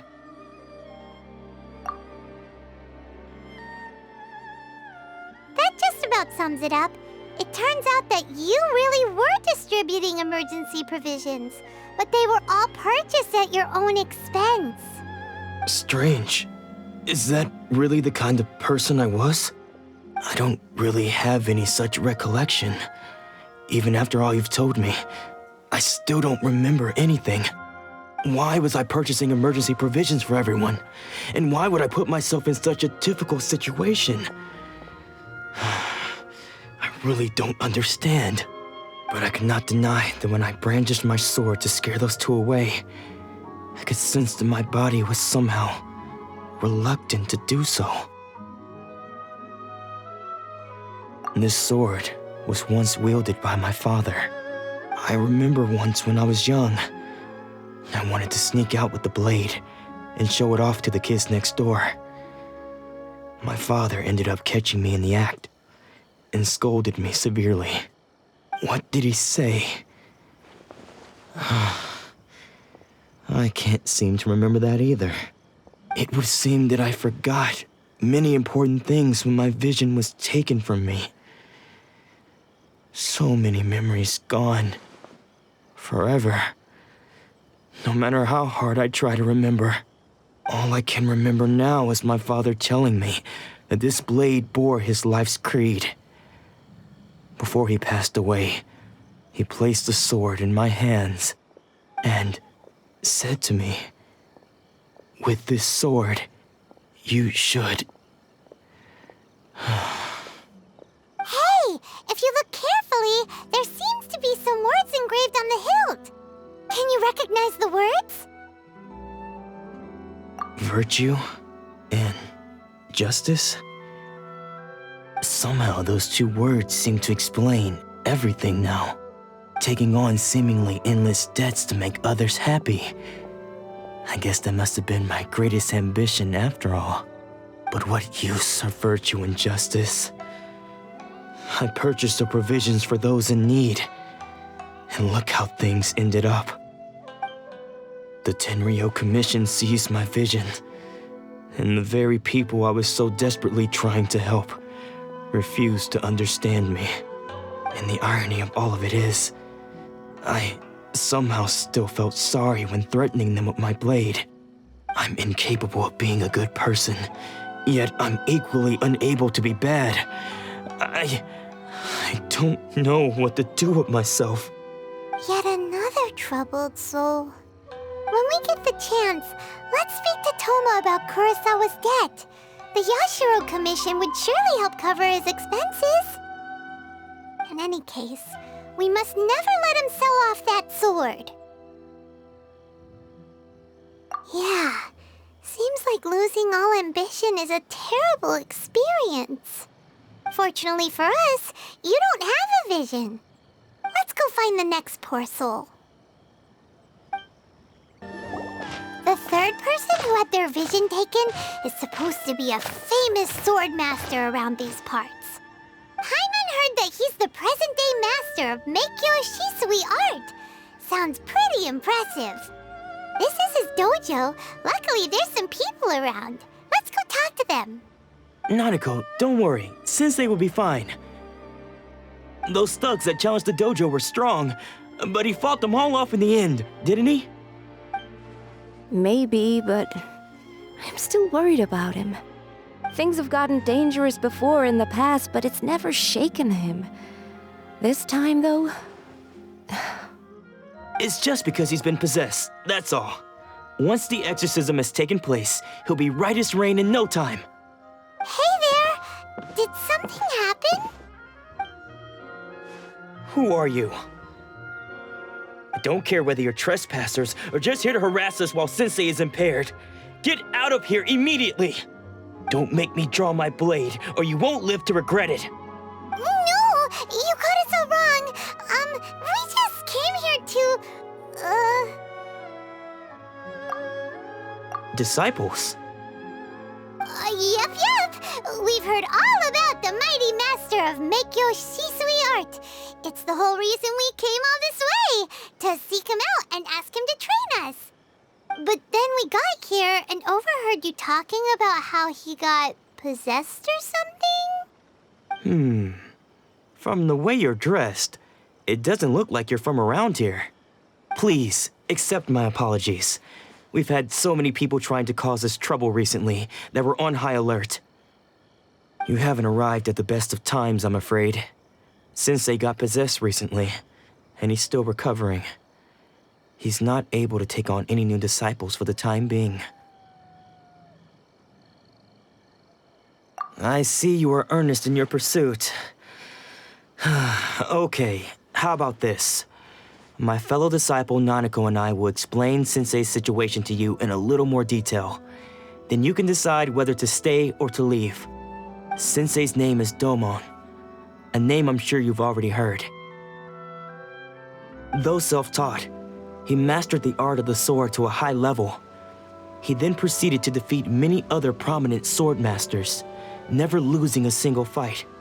He once said that his goal was to become the best sword master in the world. And so, even while training us, he continued to hone his own art. His fervor truly inspired us, and we trained hard, determined to keep up with him. But then... Not long ago, Sensei had his vision taken away. He hasn't been the same since. He says the strangest things over and over, and he refuses to let us train. Junya and I have discussed it, and we both think that he's been possessed by an evil spirit. So we've asked the shrine maidens from the Grand Narukami Shrine to perform an exorcism. But if I'm honest, I still have my doubts over whether he'll completely recover. The Grand Narukami Shrine? What's that? You haven't heard of it?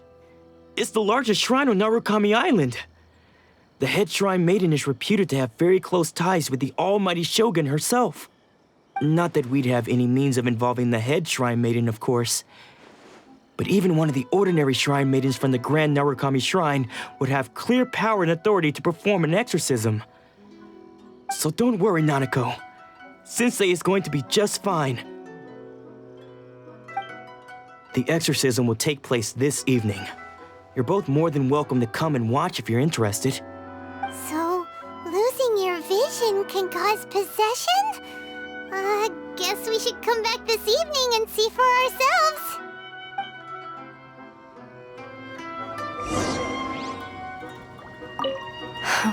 I just hope Sensei doesn't have to endure this much longer. Sensei will be fine. I'm sure of it. He's a strong person.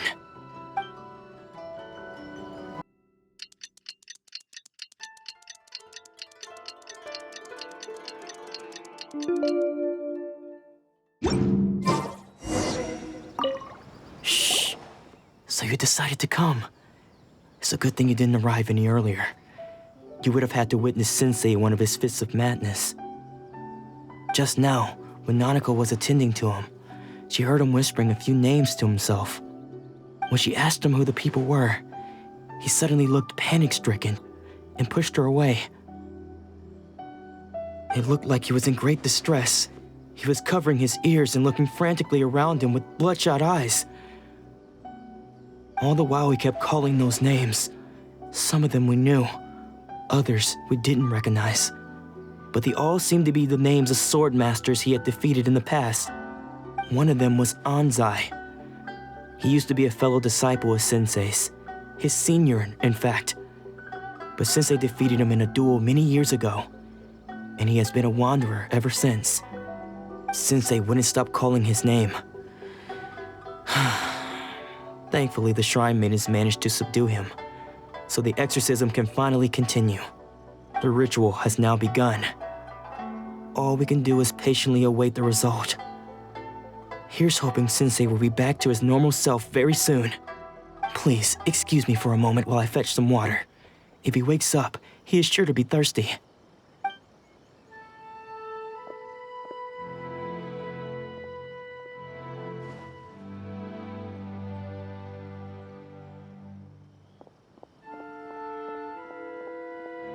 Huh?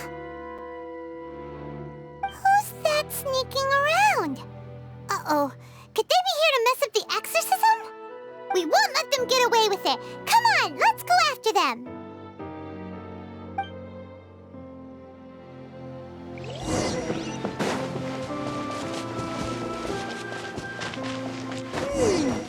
Seems they aren't here. Should we keep going further up?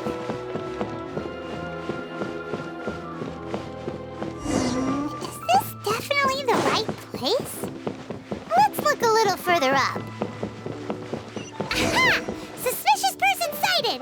That's gotta be him!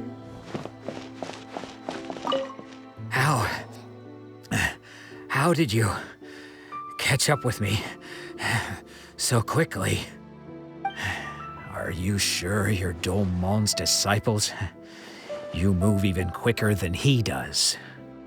Unless... I guess it's been a few years. Maybe his skills have improved again. Excuse me? We're the ones asking the questions here. First off, who are you? And what are you doing sneaking around these parts? You seem like bad news, mister. Bad news? I'll have you know I trained side by side with Domon back in the day, long before you ever showed up. I don't care to talk about that time anymore. But if you must know, I am Domon's senior. His senior? Wait, that means you must be... Anzai? Yes, that's me. Because I don't wish to see Domon or anyone else associated with him ever again. When we were young, we trained under the same sword master, studying Make-Yoshi Sui art together. I had begun training 5 years before him, and everyone looked up to me as a steady and dependable older disciple. Practitioners of Make-Yoshi Sui art seek to achieve stillness of mind, freedom from all agitation. So the majority of disciples are indifferent to rank and reward. I was no exception. But Domon was different. The first thing he did when he joined was go straight to our sensei and ask him, with a beaming smile on his face, how to become the best in the world. Sensei scolded him and told him that the art of the sword should not be used for such vain ends. Sensei said that coveting the title of the best sword master, barely days into his training, showed that he had a fickle mind, and that this would impede him from ever mastering the blade. I thought so too at the time, but Domon began making swift progress in his training and even started catching up with me. Only then did I realize that it was Domon who had long since freed his mind from all agitation. He was consumed by his singular desire to become the best in the world. He sought nothing less than perfection in the art of the sword, and nothing could deter him from this goal, no matter what stood in his way. Sure sounds like he meant business. So how come you don't want to ever see him again? Because until he arrived, I was convinced that I would succeed our sensei as the master of Make-Yoshi Sui art. Of all the disciples, I was the most gifted, I had trained the longest. Everyone had high expectations from me. Domon's arrival changed everything. When we sparred, I lost not just the match, but my pride and my status too. I fled the dojo that day and never looked back. Later, I heard that he sparred with Sensei too. Sensei was advanced in years by then, and unfortunately that match used up every last ounce of energy in his body. After that, I wanted nothing further to do with him. Deep down, though, I still respected his mastery of the blade and his commitment to the art of the sword. So, when I heard rumors that he had lost his mind, my first reaction was to dismiss them as false. How could he, of all people, have lost his mind? His mind was the sharpest of them all. He had practiced Meikyo Shisui art to perfection. I decided to quietly come and see if it were true. Then, to my complete astonishment, I heard him call my name. I thought mine was a name he had long since forgotten. So you see, I came here not to cause him any harm. I just wanted to see for myself. Okay, you've heard my story. You should get back now. The exorcism is probably finishing. Seems like we got it wrong this time. He wasn't here to mess up the exorcism at all. Still, Paimon's not sure we should bring him back with us. Let's go see how the exorcism's coming along. What? You're saying he isn't possessed? Does that mean he's just lost his mind? But how is that possible? No, I refuse to believe it. Something's clearly wrong. Nanako, please, try not to get agitated. I am sorry. With what powers I have, I can find no sign of any malignant spirit having possessed Domon. But spirits may take a myriad of forms in this world, many of which I cannot claim to have witnessed myself. Thus, I dare not rule out possession with complete certainty. And all is certainly not lost, for I received word not long ago that Lady Yai has taken an interest in your sensei's case. Lady Yai? Is that the same Lady Yai that I think you mean? The head shrine maiden of the Grand Narukami Shrine? That's wonderful news! Then Sensei will be sure to recover. Correct. Lady Yai is most knowledgeable indeed, and has abundant experience in the exorcism of evil spirits and aversion of great calamities. I am unable to say for certain whether an evil spirit has possessed your sensei, but Lady Yai can give a conclusive verdict. Excuse me, Miss Inagi, but I must ask, should we prepare a greeting gift for Lady Yai? That won't be necessary. All that is required of you is your timely arrival at the Grand Narukami Shrine. Lady Yai does not like to be kept waiting. I must leave now, but we will meet soon at the shrine. I wish Domon a full and speedy recovery. Who'd have thought Lady Yai herself would have taken notice of our sensei's case? Do you mean to say that Sensei isn't renowned enough to deserve Lady Yai's attention? No, that's not what I meant at all. You misunderstand me. I just mean this is Lady Yai, the head shrine maiden. She has direct and close contact with the almighty Shogun herself. Anyway, you should join us too, tomorrow. Given that you've traveled all this way just to meet our sensei, we, the disciples of Meikyo Shisui art, will do our best to help you. Sure! After all, everyone seems pretty excited about Lady Yai. We're curious to meet her too. Who knows? Maybe we'll be able to find out a thing or two about the Raiden children from her.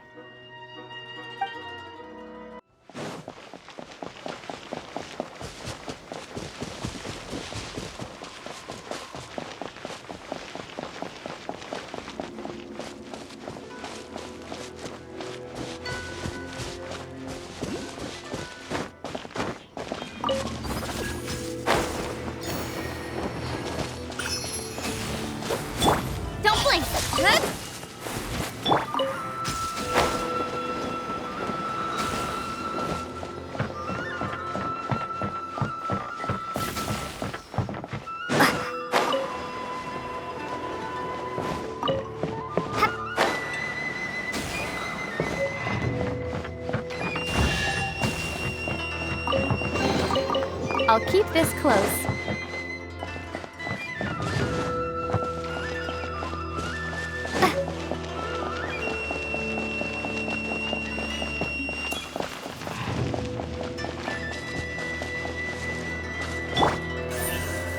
Speed of light!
Do you think that's Lady Yi?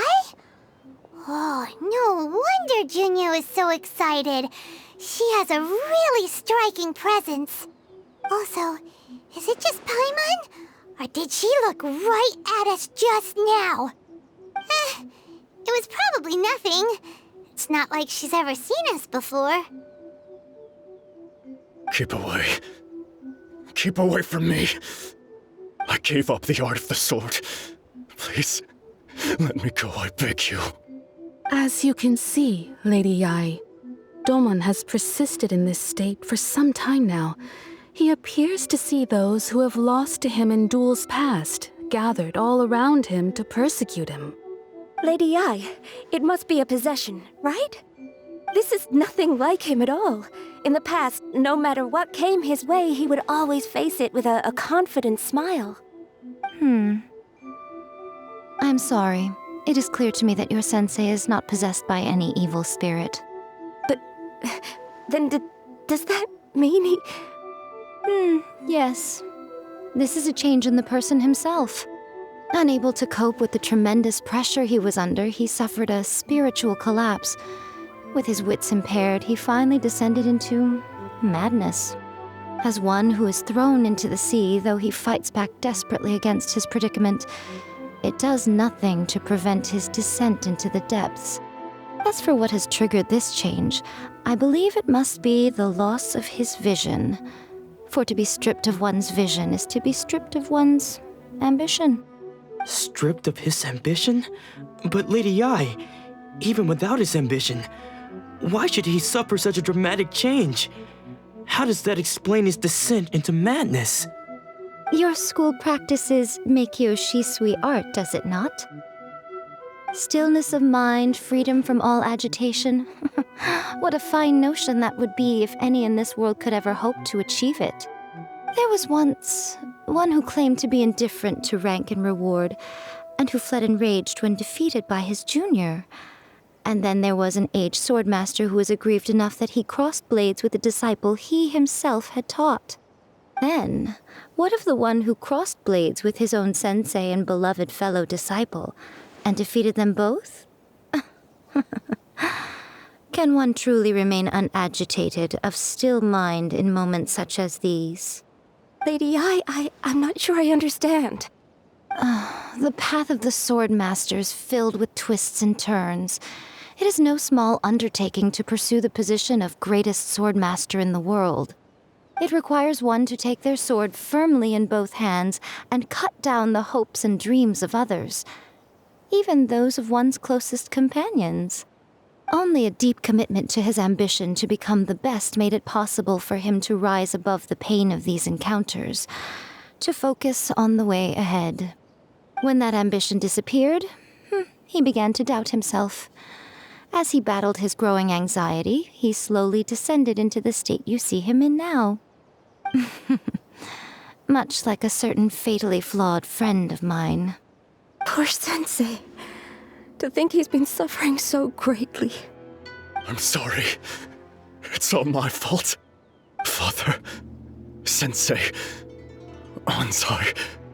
That's enough. Huh? Isn't that Anzai? Where did he come from? Did he follow us the whole way here?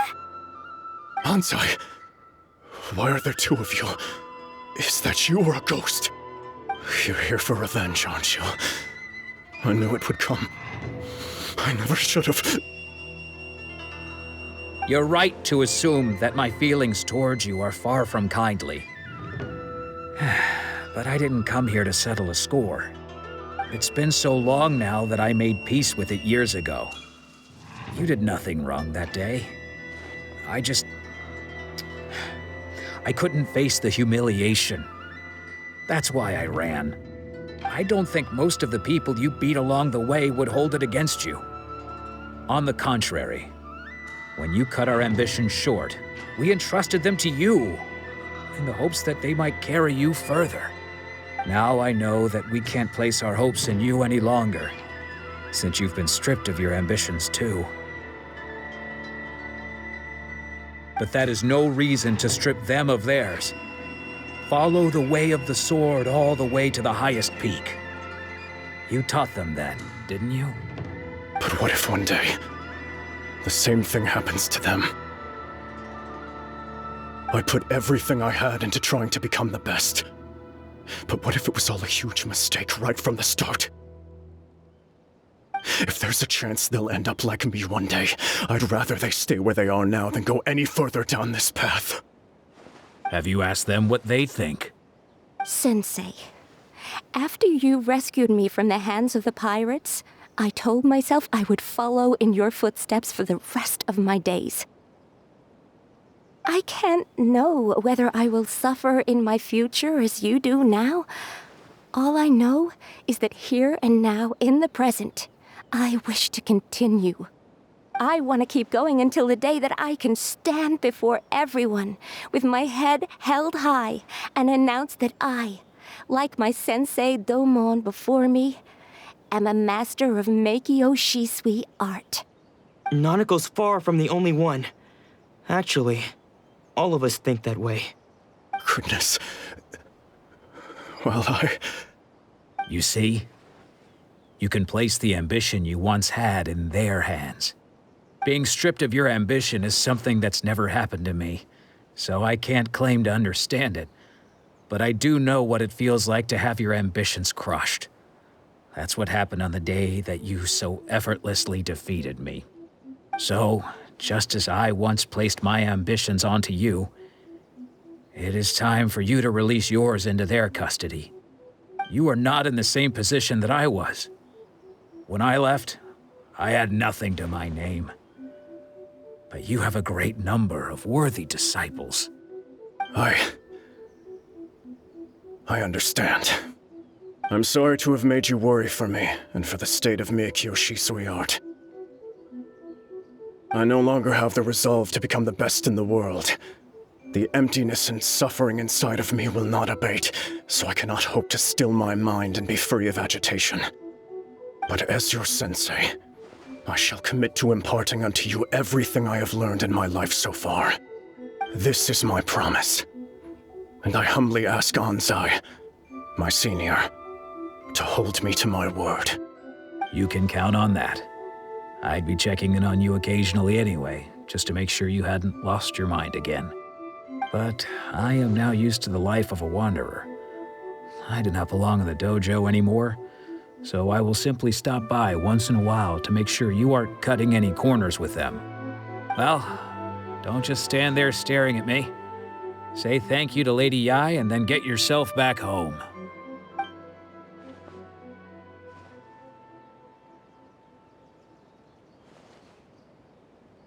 So even though his ambition was taken away, his disciples can take it over on his behalf. Guess that sort of solves this one, huh?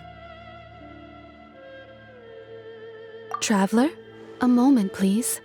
Lady Yai has some words for you. So, my intuition was correct. The wind that blows from afar carries fresh life to these shores. For us to meet now is premature. Nevertheless, you set foot on these islands at precisely the right moment.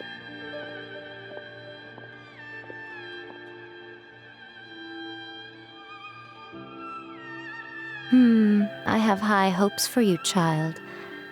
Don't disappoint me. Ooh, Lady Yai seems to have taken a real interest in you. She seems super mysterious. Paimon's so curious what she really meant by all that. We can come back to it another time. For now, we should go report back to Miss Kamisato. Oh, Ayaka! Guess who fulfilled all your wishes? Huh? Ayaka! Huh? Huh?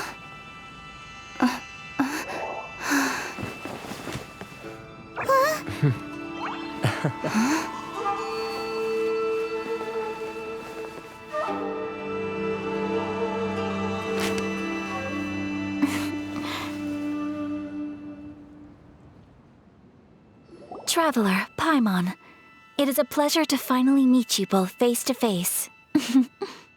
I have heard all about how you helped our three friends. My sincerest thanks to you.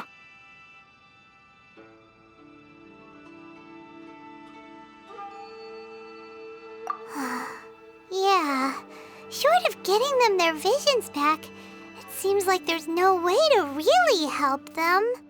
Ayaka, how come this time you get to come out and meet us in person? Because now that you have done the 3 things I asked of you, I consider you to be my friends. As you will observe, I dispense with the screen for Toma also. Wait a second. But isn't Toma your, servant? Paimon's happy to help and all, but Paimon sure as heck did not sign up to be a servant. Oh. Paimon, you are most entertaining.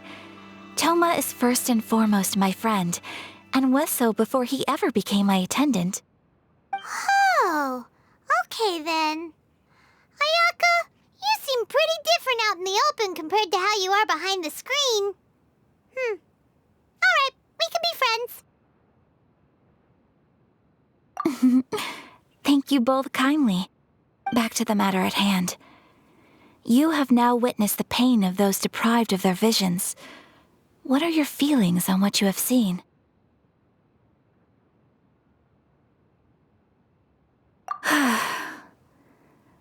Perhaps in the eyes of a deity such as the almighty Shogun, the lives of those who inhabit the world are inconsequential. Thunders roar, lightnings flash, the winds assault, and the rains descent. All these things take place with no regard for the feelings of the common people. But I believe that surely you understand what they must endure. It seems that perhaps now you can appreciate my feelings on all of this. In which case, perhaps you would be willing to reconsider your stance? You will? Really? Naturally. All right, bravo, my lady. You were right all along. See? I told you she wouldn't reject them. I'd placed my trust in the right person after all. Now then, given that the remainder of our discussion pertains to matters of a more confidential nature, perhaps we could move to the Komore Tea House? We ought not to involve other members of the Yashiro Commission.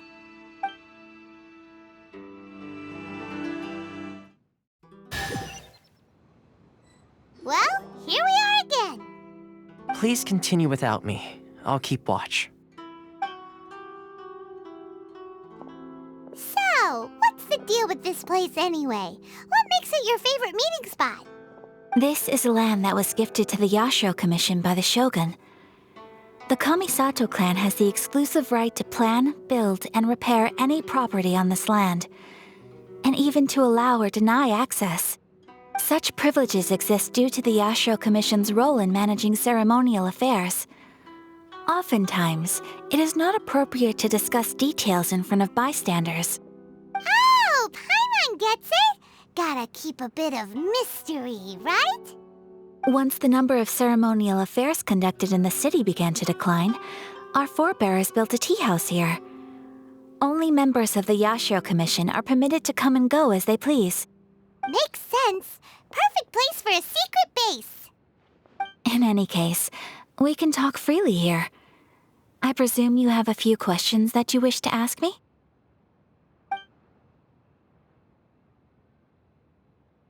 The almighty Shogun. I've seen her on but only a few occasions, most of them formal ceremonies. She inspires awe, commands respect, and exudes a sense of absolute authority. But as I recall, there was something else about her that struck me even more deeply. It was her almost complete lack of any emotion. In that sense, she appeared to me to be less of a ruler and more of, well, an executive official, I suppose.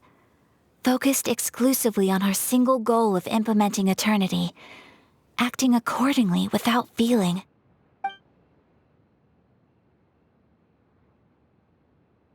The issue is this. For the vast majority of people, the Vision Hunt Decree is something that has no implications whatsoever. After all, it is but a tiny minority of people who receive visions. Moreover, it is not unknown for visions to spark jealousy in others. Because of this, the attitude of most people towards the Vision Hunt Decree is one of indifference. How can they be like that? Paimon's getting mad.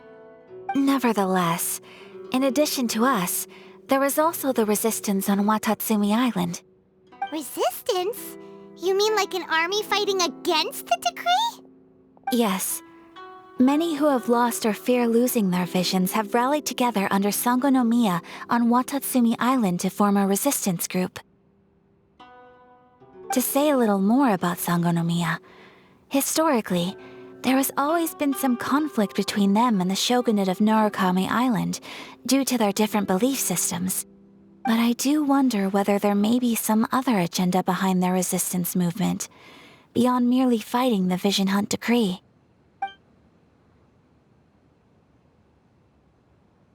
Of course! We have tried on numerous occasions.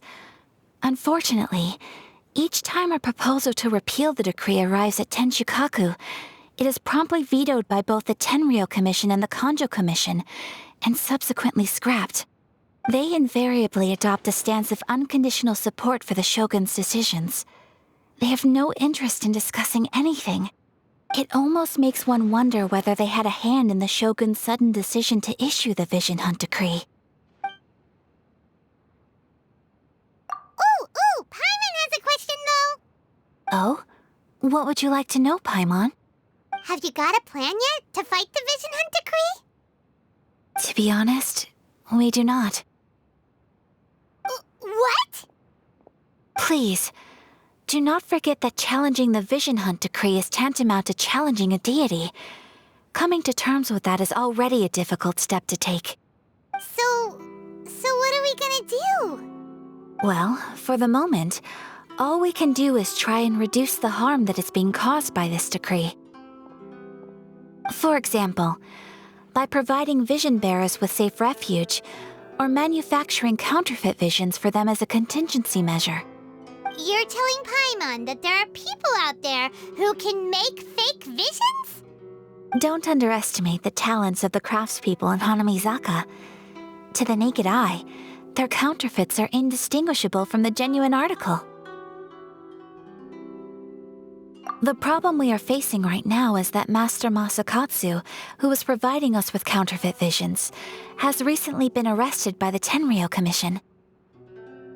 Darn! So they found out about it? Ugh. Yes. We knew it was not a long-term solution, and that it was only a matter of time before it would be exposed. But we cannot simply abandon Master Masakatsu. Exactly. I feel the same way. But given mine and Toma's identities as part of the Yashiro Commission, breaking him out of prison would risk dragging down the reputation of the entire Kamisato clan should we be caught. That would only serve to cast suspicion on any future activity we might seek to attempt. By no means do we intend to place the burden of such a task on your shoulders alone. When you are ready, go to Hanamizaka and look for a fireworks shop run by the Nagonohara family. There, you will find someone who can help you.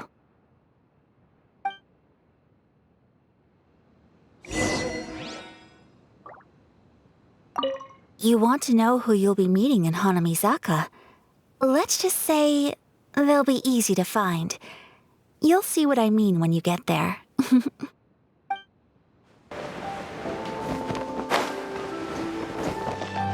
Just hand it over. You don't want any trouble with me. If you think your elemental powers are enough to resist the Vision Hunt decree, then you'd better think again. Believe me, you're not the first of your kind we've encountered, and we've seen the same unpleasant outcome time after time. You'd best save yourself the trouble. Can't you make an exception? I just got this vision. I won't even use it, I promise. So this is the Vision Hunt decree in action, huh? We can't just sit around and watch things unfold, can we? Psst! Hey, wait! Huh? There's someone trying to get our attention. Come on, this way. What's going on? Can't you see we need to go help? Shh, quiet. Just sit tight and watch for a moment. Hey, this isn't right, you know. Just because you don't have a vision doesn't mean you can sit back and watch others in trouble. Huh? Hey, wait! You do have a vision! Shh! If you don't keep your voice down, I won't have one much longer. All right. Here, take it. Wise choice. All right, let's go. What should we do now?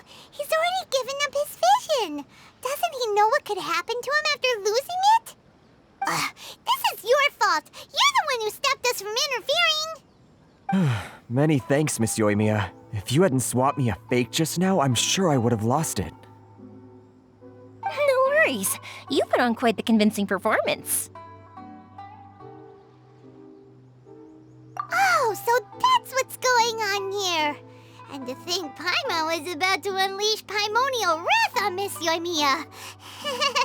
Sorry about that. Think nothing of it. I could tell from your reaction we were on the same side. You just didn't know it, you know? Oh, right. Allow me to introduce myself. I'm Yoimiya, the current owner of Nagonohara Fireworks. It ain't much, but it's honest work. Great to meet ya. Practically everyone on Hanamizaka knows Yoimiya. She's the queen of the summer festival. Without her and her fireworks, summer on Narukami Island just wouldn't be the same. Whoa, that's quite the introduction. Paimon loves fireworks. It's nice to meet you. Stop it, Hanjiro. You'll embarrass me. As for thanking me, you'd be better off thanking Master Masakatsu. He's the one that gave me the fake visions in the first place. His handiwork allowed me to keep my own vision. Whew, I can't even imagine trying to run the business without it. Ugh. Yes, Master Masakatsu is a good man. It's too bad good people seldom get the recognition they deserve. Master Masakatsu? Huh? Do you guys know him too? You don't say. Then it sounds like the Shirasagi Himegimi has a plan. Awesome! I've been thinking about breaking him out too recently. But if I just marched straight in there by myself, I'd probably get Miss Kamisato in a whole heap of trouble. So, what about if I join you instead? Sure, welcome to the team. Ayaka told us to go look for help at a fireworks shop. She must have meant you. Seems like I finally got a new job to do. Besides hiding vision bearers in my shop, that is. So, Master Masakatsu is being held at the police station. I've already surveyed the area and found a way in. Whoa, talk about a reliable source. Seems we've got the right person on our team. Not bad, huh? Let's go as soon as everyone's ready. Don't worry, Mr. Masakatsu. We're on our way. Time to break him out!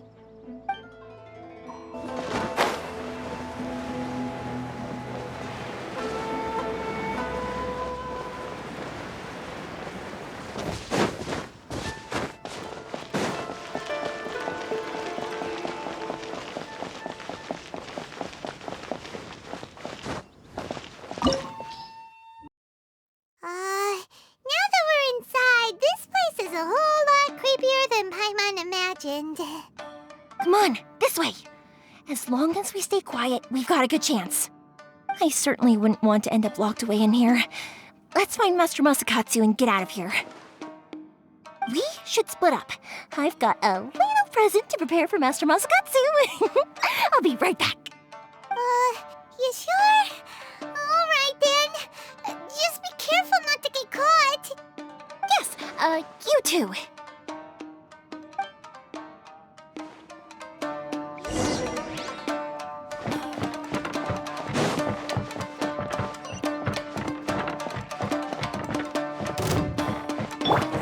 One with my blade. Let's dance.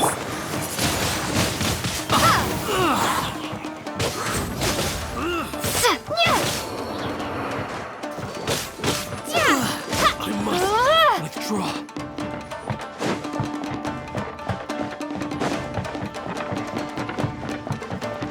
Talk about a big door.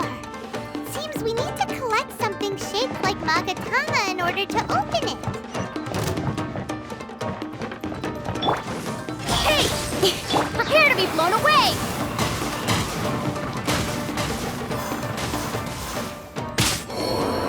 I'll protect us. A touch of frost.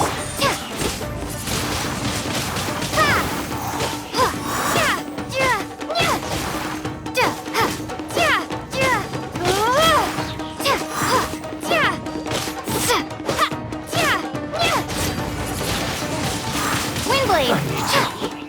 Train harder.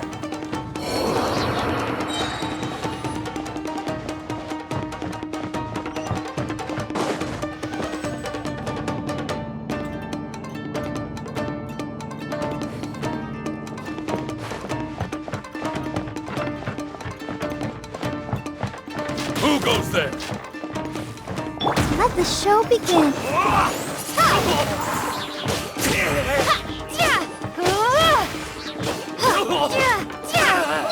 I won't forget this. This wall looks a bit odd. Maybe there's some special trick to it. These guys seem a lot tougher than usual. Paimon wonders if that armor over there has anything to do with the source of their strength.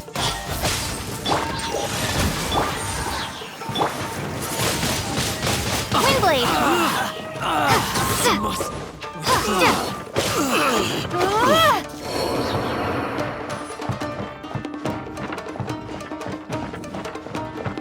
Teach me a lesson. Soldiers, quick! Be gone! Allow me. Strike first.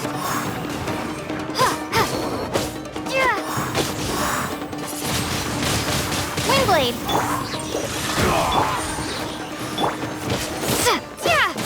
Watch out. Soldiers, quick! Clear. Cut.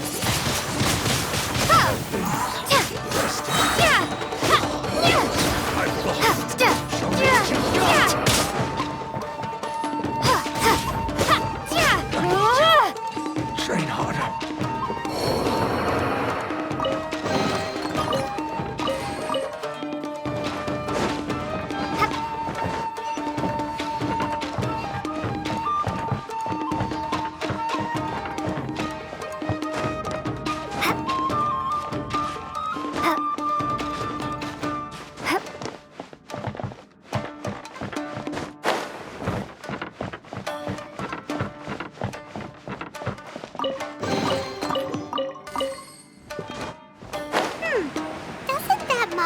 comma shape look pretty similar to the grooves on the door over there?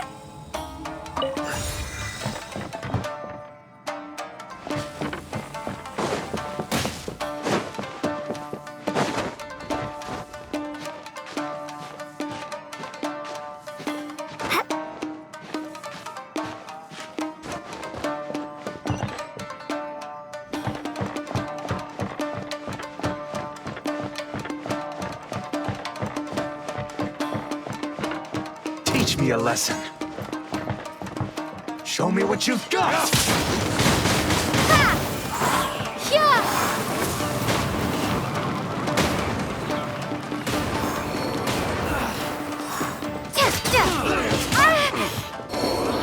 One with my blade.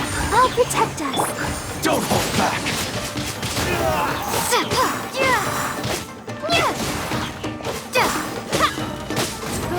Show me what you've got! I dare you!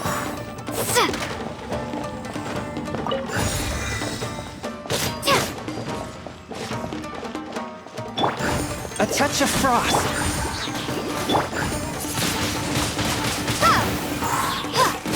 Be gone!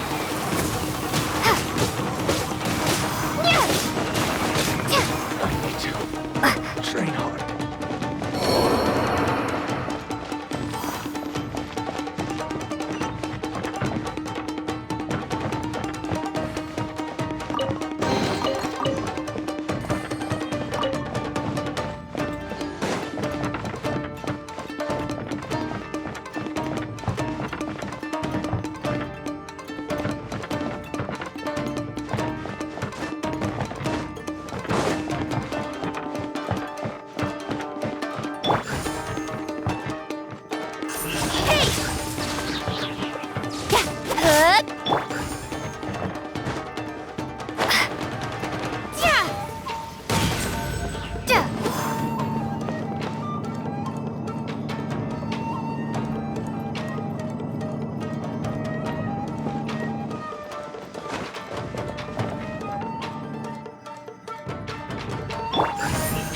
Speed of light!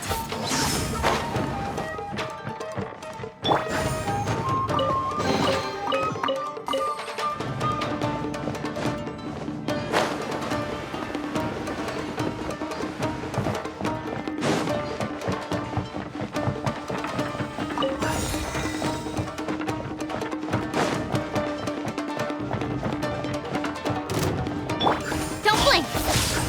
Swift and merciful. Have to show me.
Look over there. That must be Master Masakatsu. Did you really think that little trick of yours could fool us? Locking you up was just the beginning. No! Oh no! Those Tenryou Commission brutes are torturing him! If we don't come up with a way to break him out fast, then... Huh? Yoimiya, when did you get back here? I can't bear to watch. If anything happens to Master Masakatsu, our whole plan will have been for nothing. Hey, you there! What are you doing? Ma'am. We were just teaching him a little lesson, that's all. Huh? Who's that? That's Kujo Sara, adopted daughter of the Kujo clan of the Tenryou Commission. She's also a general in the Shogun's army. What's she doing here? Make way! Let me have a look at him!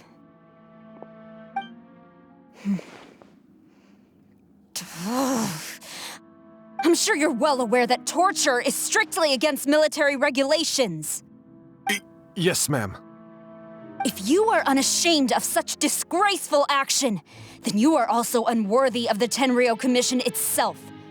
Do I make myself clear? Yes, ma'am. It won't happen again. Oh, Paimon sure wouldn't want to get on her bad side. Hey, this is our chance. Let's move while they aren't watching Master Masakatsu. Yoimiya, are you sure now's the right time? Who is that? Quick, go and investigate. Yes, ma'am. They're coming! Quick, hide! Sorry. I didn't mean to. Don't worry, I've got us covered. Time for my little present.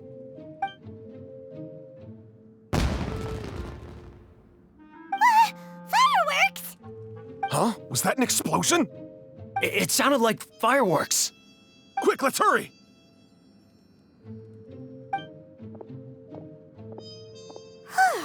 The fireworks were enough to distract them. Maybe more than enough. Fireworks aren't just for festivals, you know. I was particularly proud of this batch. I decided to.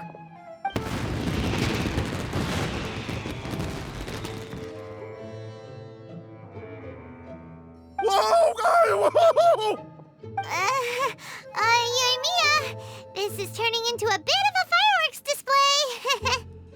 Well, fireworks are my craft after all. Every batch has to be spectacular.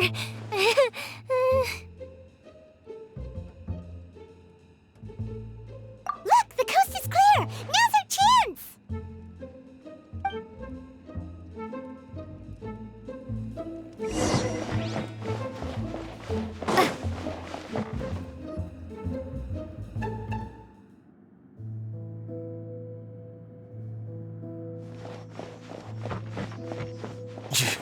Yoimiya, is that you?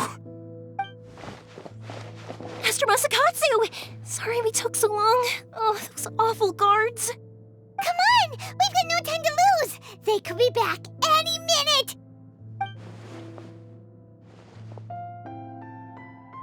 Oh. Yes, leave, before I let my judgment get the better of me. He's in serious condition. Be sure he gets immediate medical attention. But remember, once he's recovered, it won't be long until I bring him right back. Well... You can bet we'll do all we can to keep that from happening. Leave this place.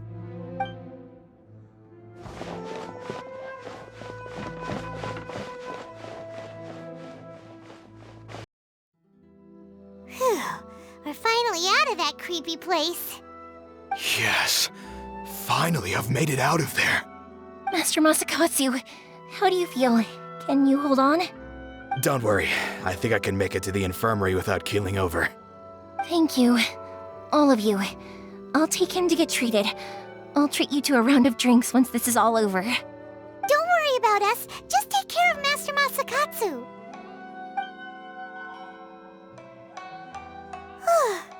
Good thing we were able to rescue him. Right, Kujosara. Do you think she was making up for how the guards were treating him? It seems as though there are some okay people among the ranks of the Tenryou Commission. Though Paimon would never agree with their actions in the Vision Hunt Decree, of course. How about we go tell Ayaka and the others the good news? I see. So Kujo-Sara stayed her hand. It would appear she still has some honor to her. I wonder if we should try establishing contact with her. Perhaps we could coax out some information. Unlikely. Don't forget, Kujo-Sara is also carrying out the Vision Hunt Decree. She obeys the orders of the Raiden Shogun without question. In her eyes, Master Masakatsu is of no threat to the decree. This is why she was so willing to allow his escape. If our true motives were ever divulged, she would act against us without a second thought. True. Though if you ask me, Master Masakatsu's release is an unexpected blessing. We are now one step closer to victory. And we couldn't have done it without Yoimiya and the Traveler. You're turning out to be even more reliable than we expected. Don't mention it. Indeed. Things may have turned out very differently this time without the help of the Traveler. But if we wish to mount any sizable resistance against the Vision Hunt decree, there is still much to be done. It is time we make ready our next set of plans. There's no need to rush, my lady. Things seem to have taken a turn for the better, at least. Not only have we rescued Master Masakatsu, but our list of allies appears to be growing. Yes, which reminds me. The Tenryou Commission seems to be making preparations for a celebration. They call it a ceremony of sorts. And the number of samurai out enforcing the Vision Hunt decree seems to be waning. The days ahead may be more peaceful than usual. A ceremony, you say? Why would such a task be left to the Tenryou Commission? I don't know, but I'm sure it has nothing to do with us. Anyway, with the Tenryou Commission busy with preparations, we should have a little more breathing room than usual. You do present a good point. Being in a constant state of alert will only tire us further. Perhaps a period of rest is in order. Toma, what would you suggest? I'd say a celebratory feast is in order. Might I suggest an evening of hot pot together? Funny enough, I learned a new hot pot game recently. I'm sure you'll find it quite amusing. A hot pot game? What's that? Well, as long as it has to do with eating. Simply put, every person prepares an ingredient to add to the hot pot. Once the meal begins, we add all the ingredients together. Then we take it in turns to close our eyes, pick an ingredient out of the pot, taste it, and guess whose ingredient it was. Anyone who guesses correctly can go again, and whoever finishes the meal with the most points is declared the winner. Tradition even has it that the winner receives blessings from the god of hot pot. Don't you think it sounds like fun? I've been wanting to give it a try. In fact, I've already got my ingredients prepared. You really do want to play, huh? Well, sounds like we've got our work cut out for us. Time to gather some ingredients. But what should we choose?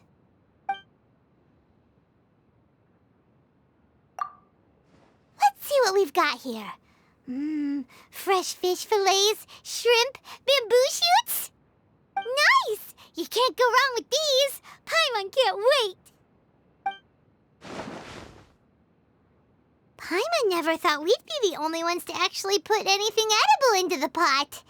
Don't go wasting the rest now.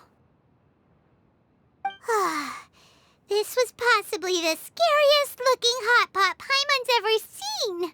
Fortunately, Toma ended up eating all the weird stuff. You can say that again. But hey, at least I got the most points. Oh, wait a moment. That doesn't feel good. I'm afraid it's your own fault for adding all those strange ingredients, Toma. The soup flavor wasn't quite the same afterwards. Even with the Traveler's normal ingredients, I still couldn't guess any of them correctly. But weren't you the one who added those little cakes, Ayaka? I think the Traveler ended up eating one. Boiling cakes in hot pot? Ugh. Think of the texture. I must apologize. To be perfectly honest, I thought the cakes would be a tasty addition. Uh-oh. I'm definitely not okay. I need to lie down. I feel like a new man. You know, Toma, all you had to do was guess wrong on purpose and it would have been someone else's turn. Talk about being competitive. Guess I've been feeling unlucky recently and wanted the God of Hot Pot's blessing. Perhaps I did get a little carried away. Still, I couldn't be beaten at my own game first time around. I think my luck has already taken a turn for the better. I can sense it. So without further ado, I hereby declare that the winner of today's Hot Pot Challenge is me. Oh, brother. Ah, good effort, team.